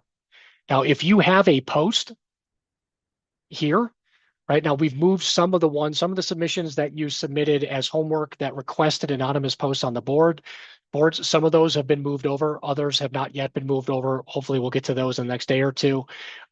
If you have a discussion on the message boards already, then this link will take you to that most recent student debt message board thread that you have, right? Even if it's anonymous, right? So Dr. Mears and I will know who you are, but the rest of the community does not, right? So here's one of the more recent ones that I've looked at. This is a 2025 grad from UC Davis, has a lower amount of student loan balance remaining, but this is how we provide assistance on the student debt message board area, right? And here's a reply that Dr. Mears posted, and I know that this is one we've gone back and forth with quite a bit. The new grads whose grace periods were ending when all of these changes were happening, had a lot of questions on, applying for student loans and whether or not they should consolidate and a lot of those sorts of things. So having access to the message boards where we can talk through all that is really, really helpful, right? But you can also post your forgiveness progress in here, right? So the ugly looking API data or that data that you get from your loan servicer, and then Dr. Mears and I can help wade through that information with you.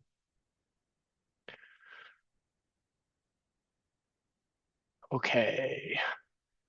So repayment pearls. Always double check your loan servicers, right? The loan repayment options, the plans they put you in, the payments they calculate, anything they tell you, double check it, triple check it.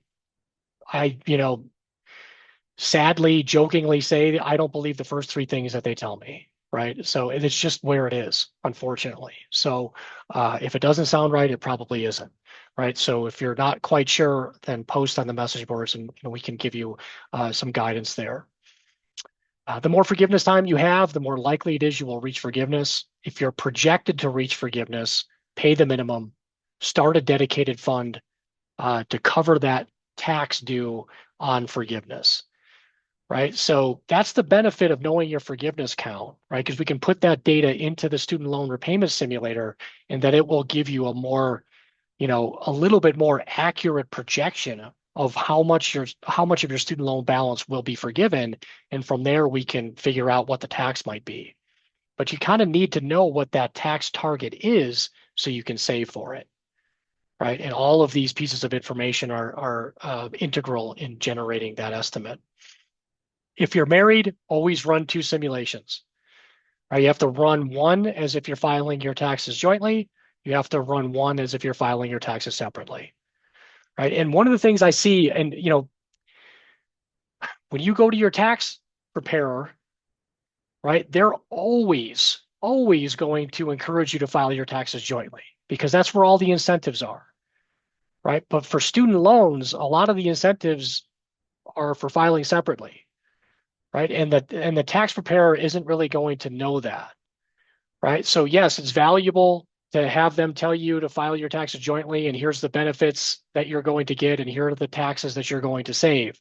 But you also have to ask that tax preparer to run a theoretical tax return filing separately with your spouse so you know what your AGI is, and then you can use the loan repayment simulator to see what your monthly student loan payment would be without your spouse's income in there. Right? Because sometimes you'll end up saving more in student loan payments by filing separately than you'll gain in taxes and benefits by filing jointly. And the only way that you can tease that out is by running those simulations jointly and separately and asking your tax preparer for what your taxes would look like if you filed them separately.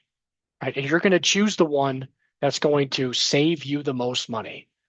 If it's filing jointly, great, right? Then your monthly student loan payment will probably be higher, right? But if you'll save more in student loan payments than you'll gain in tax breaks by filing jointly, then file separately and you'll pay less towards your student loans, right? But your overall household will have more money to work with.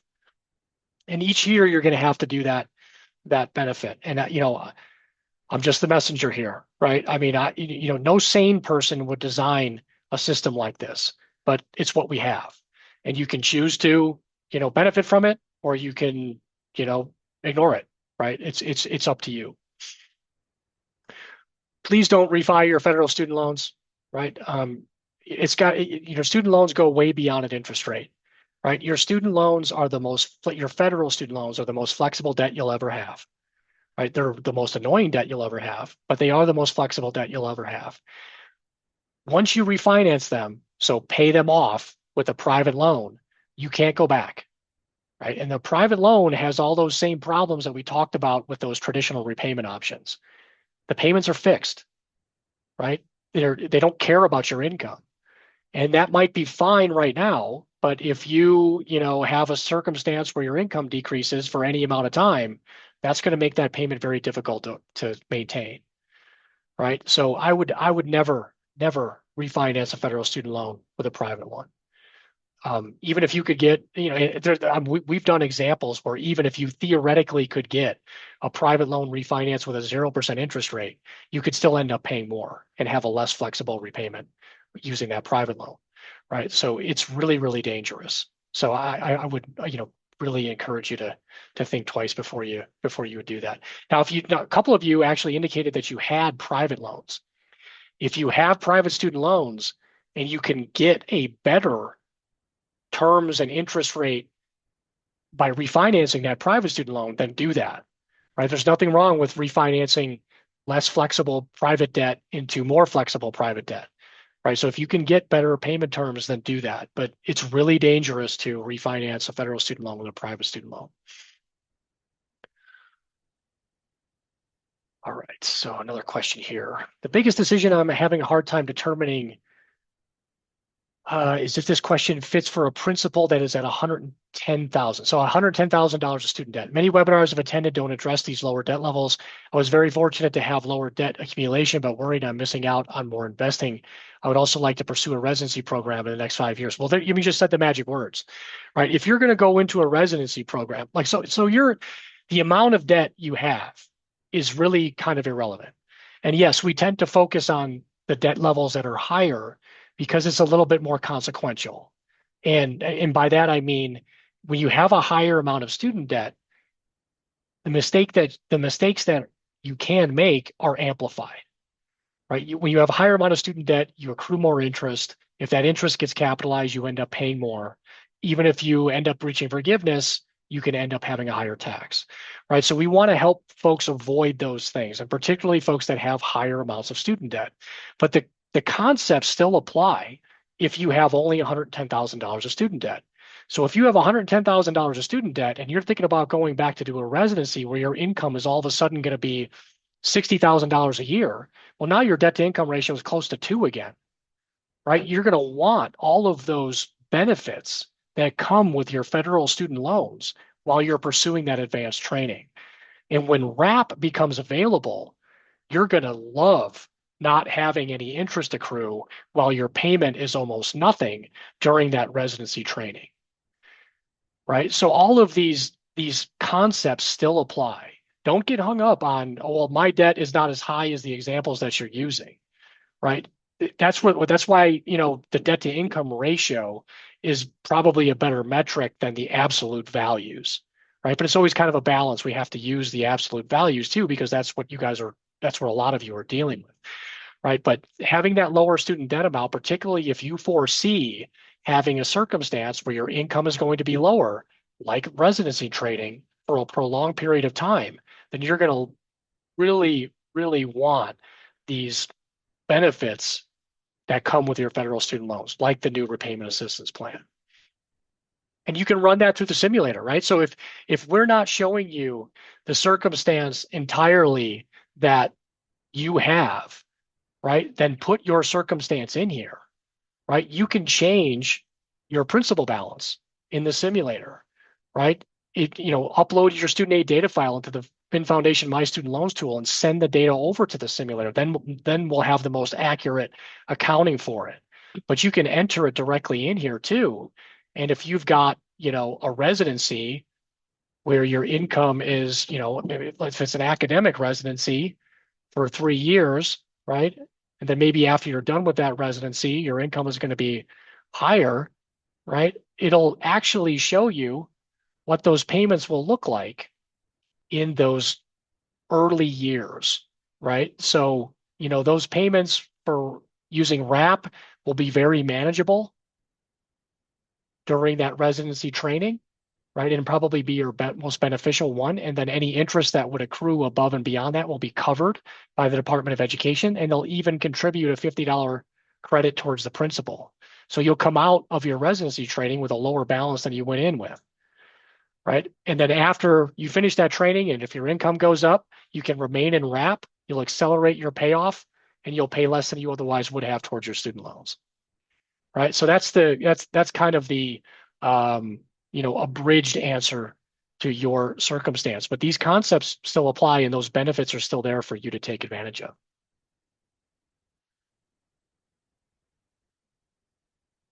All right, so another question here. Actually, let me put this back up. Another question here. I'm on pay with the IDR profile 2. I currently have 13 years left to repay. So when pay is eliminated and I have to switch plans, that means I'm going to end up having more years in repayment. Yes, that's correct. And that brings me to, um, you know, those of you in IDR profile 2 are getting screwed the worst of all of the groups, right? Because you had access to pay as you earn at a 20-year forgiveness provision. They're going to take away that access, and all you're left with is a 25-year plan. So it extends your repayment horizon by 5 additional years. That's totally ridiculous. I cannot believe that that's what transpired here. Hopefully that will change, right? We have to kind of wait and see, but that is where things have landed. So anybody that is an IDR profile 2 can continue using pay as you earn at least until July of 2028, right? And then you're going to have to switch plans. And that's probably going to be into either RAP or IBR 2009. Either one of those options have a longer time to forgiveness than pay as you earn had, right? So the best case scenario is you go on to reach forgiveness at 25 years, or maybe you even pay the balance to zero in between that time frame of 20 and 25 years, right? And if not, then you still have IBR 2009, where you'll reach forgiveness and student loan repayment will be done. But yeah, in the short term, again, stick with pay, use it. Start thinking a little bit down the road here that you'll have a little bit higher payment. Right now, the silver lining, if you want to call it that, or whatever, the not so terrible news is that when you end up in IBR or even use RAP, right, the payment's going to be a little bit higher. However, you won't have as much forgiven, right? So if you already have a robust forgiveness fund, you probably won't need it, right? You probably won't need as much if and when you reach forgiveness, right? Because the higher payments will dig into the balance that ends up being forgiven. Yeah, thanks, Ravinder. Yeah, you're right. I mean, again, I don't know who thought this was a good idea, right? I mean, conceptually, it has some good parts, right? Letting you have payments tied to your income, particularly as you're just getting started as a professional or just getting started out of college where your income is lower, or to pursue things like advanced training where your income is lower.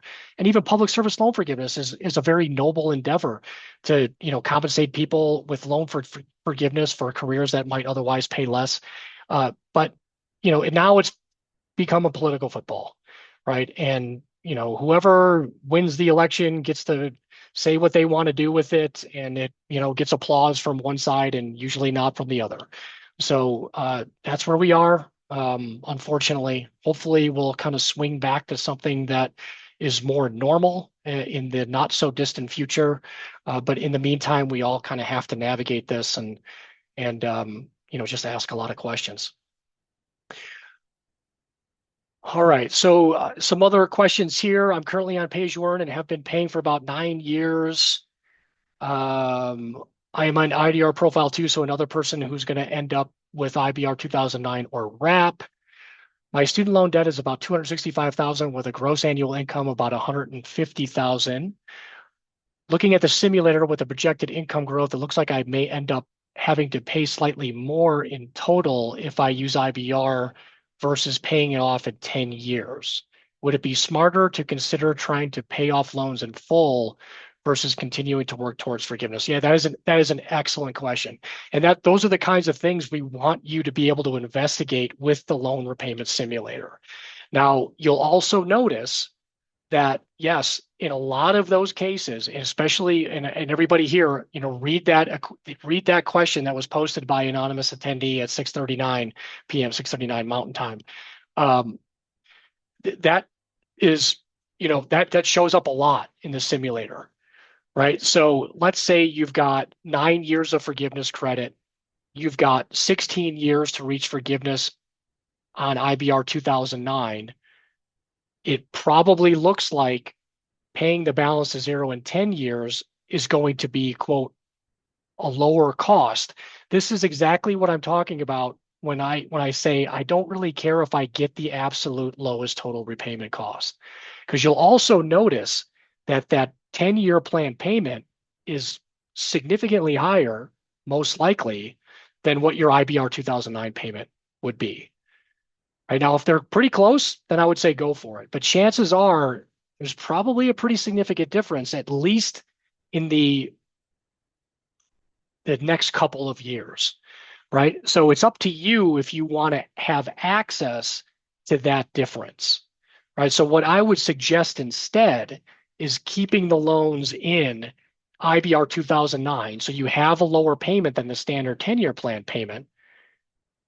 Use that extra cash flow to boost other more critical areas of your overall financial wellness. And if you're satisfied with all of those other areas of your financial wellness and you can make additional payments to reach that standard 10-year plan amount, then go for it, right? But I personally would rather have access to that cash flow so I can do other things with it, right? The low-hanging fruit there is I'm going to put it in a tax-advantaged retirement savings account or a health savings account or some other kind of, investment that hopefully provides me some compound tax-free growth long term that's going to way outweigh the extra that I pay towards my student loans. Right. So it just depends on how you think about money and how you think about your overall financial goals. Right. Because you could go pretty far growing your overall financial wellness by not paying extra towards your student loans if you want to. Right. But if you really want to pay them extra, then that standard 10-year plan simulation is kind of a guide to show you how much you would need to pay to eliminate that balance in 10 years rather than hitting forgiveness at, say, 16 years. And if you want some assistance with that, right, this is what the student debt message boards are for, right? So, you can submit your Signalman form if you already have. We'll post that on the boards anonymously. And those are exactly the types of things that we'll go through in detail in those replies. And then we can kind of go back and forth based on what you find out from your budget and other access to, other financial wellness areas that you have available to you. All of those things will factor into there. It will go beyond what we can cover in these webinar sessions. All right, can you talk more about how the RAP payments are calculated? 1 to 10% of AGI is a huge range. Yeah, sure. So on the Wiki Debt page, we have a repayment assistance plan that goes into the details there. So it's based on your income. So here's the table, right? If you have less than $10,000 of income, then you pay $10 a month, right? And then it goes up by 1 percentage point based on these brackets until you reach $100,000. And once your AGI is above $100,000, then you pay 10% of that divided by 12 in monthly payments. And if you have a dependent that you claim on your tax return, then you'll get a $50 credit per month towards that payment. So it'll reduce the payment by an additional $50 per month. So that's how they calculate that repayment assistance plan. And we have that in the student loan repayment simulator, right? So these payment estimates that are in here based on the income information that you put in here will factor that in. And somebody mentioned that annual growth rate too.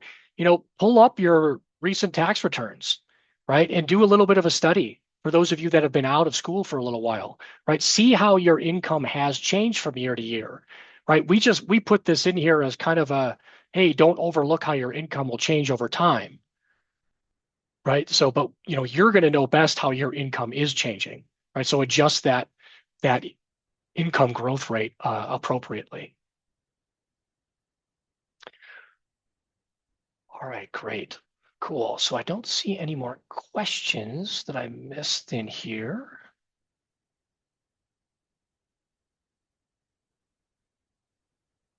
Cool. All right, great. I'm going to come back to the presentation. We'll see. I know we're right at the 2-hour mark here, and thanks to everybody that's kind of stuck it out. And we'll make sure that you get access to these slides too, so you can click through some of the stuff that we didn't. But I do want to touch on this stuff, right? So because there was quite a few that asked questions about it. So helping new hires, So there is no one good, one size fits all plan. Now there is, and one of the things that did get, uh, pretty much codified in the One Big Beautiful Bill is the tax-free employer payments towards student loans.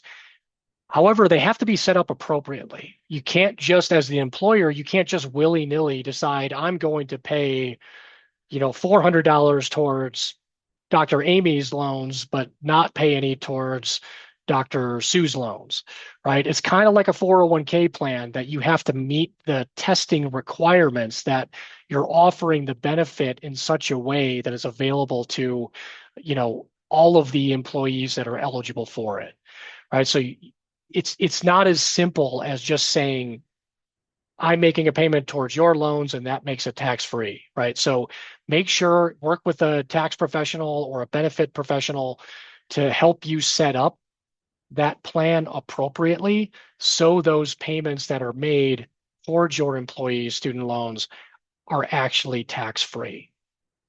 Now they're only tax free up to the first 5,250 per year. And after 2026, those amounts are going to get adjusted by inflation. Right, so 2026, this is the maximum amount that can be treated as tax-free as long as that program is set up appropriately. After that, it will depend on what that inflation adjusted factor is.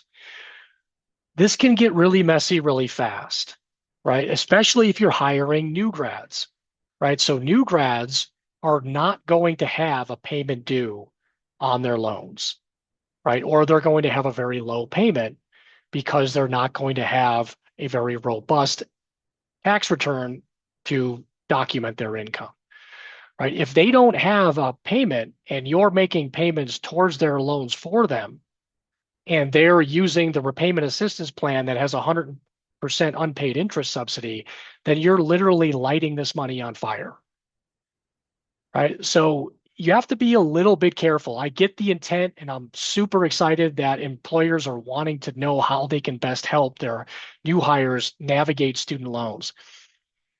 But depending on your associate's circumstance, even these tax-free payments may not be a great way to do it, right? It really depends on their circumstance. It depends on the income documentation they have available and the plan that they're using.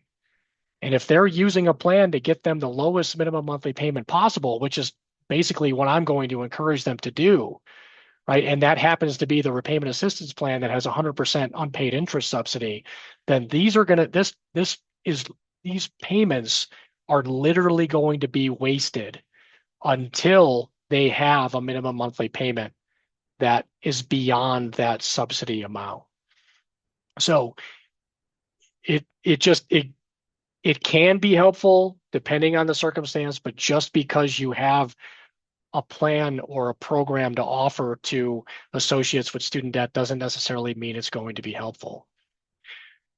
I generally don't encourage employers to make payments towards their employees' student loans.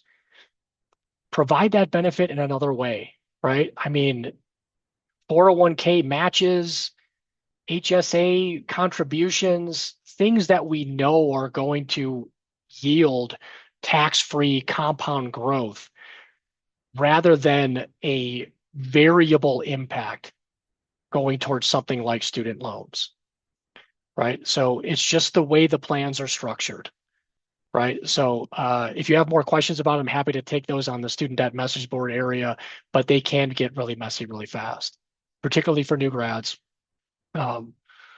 And then also the third parties that administer a lot of these programs oftentimes offer refinance products, right? So you have to be really careful with those too, right? We don't want them to end up in a less flexible repayment circumstance because of the benefit company that might have encouraged them to refinance their federal student loans.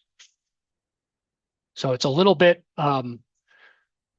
it's a torturous path. The student debt message board area, again, this is why we provide this assistance, right? We've been doing this for more than 10 years. We've got a lot of data. We've got a lot of good, bad, and ugly when it comes to various aspects of student loan repayment.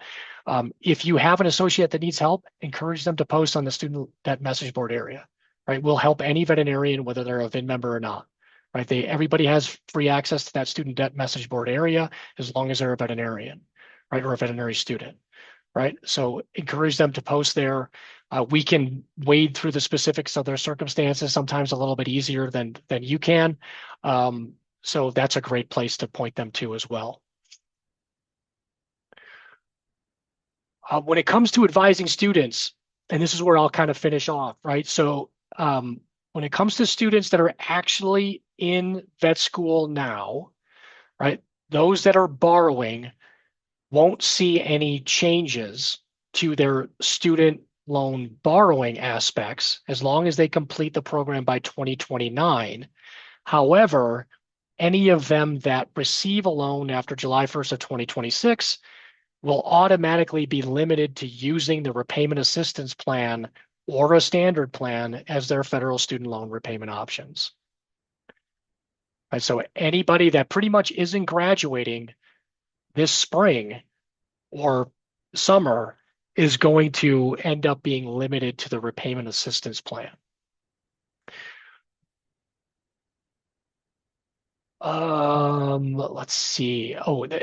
But for those that do graduate in 2026, they're going to be the last class. So this 2026 graduating class is going to be the last ones that will have access to income-based repayment. The limited time that pay as you earn is still available, as well as RAP. Right? But anybody that graduates beyond 2026, in most cases, is going to be limited to the repayment assistance plan. After July 1st of 2026, those folks that are starting vet school, so this is a whole new world, right? So this applies to pre-veterinary students, those folks that are waiting to receive their offers to start veterinary school this fall, right? This is a whole different universe. Right, we're going to have federal student loan borrowing limits, $50,000 annual federal student loan borrowing limit and a $200,000 program limit. Most of the veterinary schools exceed those limits, right? When we talk about tuition, fees, and living expenses, right? So that means that they're going to need to find that additional funding elsewhere. Most likely, that's going to be private student loans, right? The more they need in private student loans, the higher their borrowing risk, meaning they may or may not even be able to finish veterinary school, and the higher their repayment risk. It's going to be much higher for them to repay these student loans because they're going to have both a federal student loan portfolio that they'll be able to manage with their income in a plan like RAP, but they'll also have some amount, in many cases, of private student loans that will not be tied to their income. They'll be based on the terms and conditions that they're able to negotiate with those private lenders. Right? So when it comes to recommending schools to pre-vets, those pre-vets that are shadowing you, if this comes up, or maybe you can even force it, they have to be very, very, very careful about choosing those plans that are at the higher end of the cost profile. So we're focusing on the New England state VMAs. You guys only have Tufts in that neck of the woods for veterinary school options, at least, kind of in that region there, right? And it's a private school. Right now, they do offer a discount to residents of Massachusetts. However, that discount is, not very much. It will limit some of the amount that they need to fall into private student loans. But we also have, in addition to the My Student Loans tool, the student loan repayment simulator, we have what's called the in-school loan estimator. And I ran an in-school loan estimation for a theoretical Massachusetts resident who's starting Tufts this fall to show you what this looks like, right? So just like the simulator, I can save a link to that and pull it up easily. That's what I did. So here, Tufts, here's a student starting mid-August, graduating in 2030, mid-May. The cost of attendance for Tufts is over $100,000 a year, right? That includes tuition, fees, living expenses. The stipend, if you will, the discount a Massachusetts resident gets, provided the state continues to allow it each year, is about $6,500, right? So I add that in here. It knocks that need down to the mid 90s. $50,000 is the amount that I can obtain in federal student loans. Here's my guess at what those federal student loan interest rates will be. That means the remainder has to fall into some other category.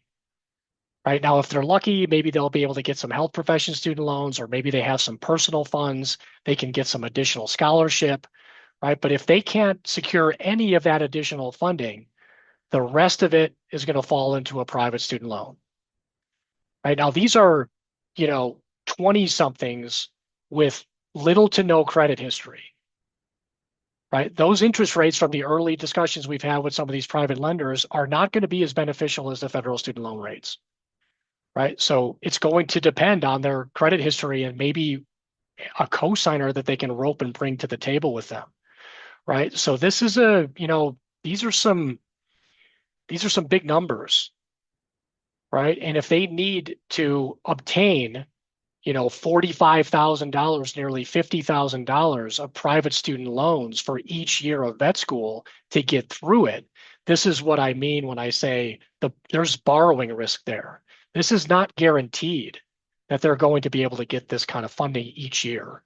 And we don't want to see students, make it halfway through and then not be able to get the loans for third year and then still be stuck with 2 years worth of loans. Right. So this is a really, really, oh man, confusing, less favorable world than we've been in when it comes to paying for something really expensive like a veterinary education. So what do you do? What do you do as an advisor? Right? You encourage them to what we call apply smarter, right? So targeting those schools that have a lower cost of attendance, right, than some of the ones that might be in their backyard, right? And I'm going to pick on Tufts here. Again, Tufts is a private school, and there's not a significant discount by being a Massachusetts resident. There's still a really big reliance on additional funding to make up that difference. So encouraging those students to look at those schools that have a lower cost profile, right? So this is what we call apply smarter. What is it? Trying to get those students to focus on those schools that have the lowest cost of attendance, right? And some of the tools that we have for applying smarter, we've got a message board dedicated to pre-veterinary students that we can help talk them through those decisions. We've got a presentation that we do specifically for pre-vets. We also have the cost of education map, which I am looking for the link on here. I'm not seeing in this particular page. I think it's up here. Here we go. So if you want a high-level overview of the most expensive schools to the least, right, for resident, non-resident, right, we can see what those schools are. We also have some schools like North Carolina State. The reason why it is at the lower end is because it allows you to pay the in-state rate after the first year. The Texas schools have relatively low cost of attendance, tuition, and fees, although getting in as a non-resident is very difficult because those seats are very limited. Washington State is another one of those schools that allow you to switch your residency status after the first year, right? So this is going to be the conversation that we're going to have with those pre-vets, particularly those that aren't walking around with access to $200, $300, $400,000 to try to help limit that borrowing and repayment risk.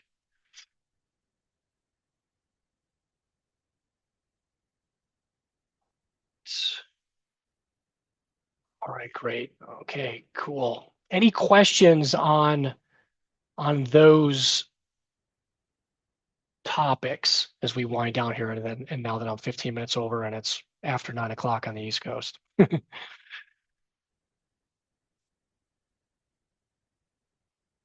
right, cool. Well, thanks everybody for your attention. I appreciate it. I know it's a fire hose. It's a ton of information to cover. Thanks for the feedback on those of you that got some good information out of this. And if you do have some additional questions, again, feel free to post on the student debt message board area, or if you submitted your signalment form and asked for a anonymous post, we'll get to those in the coming days here, and then we can continue that conversation in more detail over there. So. Thanks again, and thanks to all the state VMA executives who helped to arrange this, as well, and as well as Jordan and Dr. Mears behind the scenes here, helping to put these webinars on. So I wish you guys all the best and a good evening, and I look forward to helping in any way we can going forward. All right, have a good evening, everybody.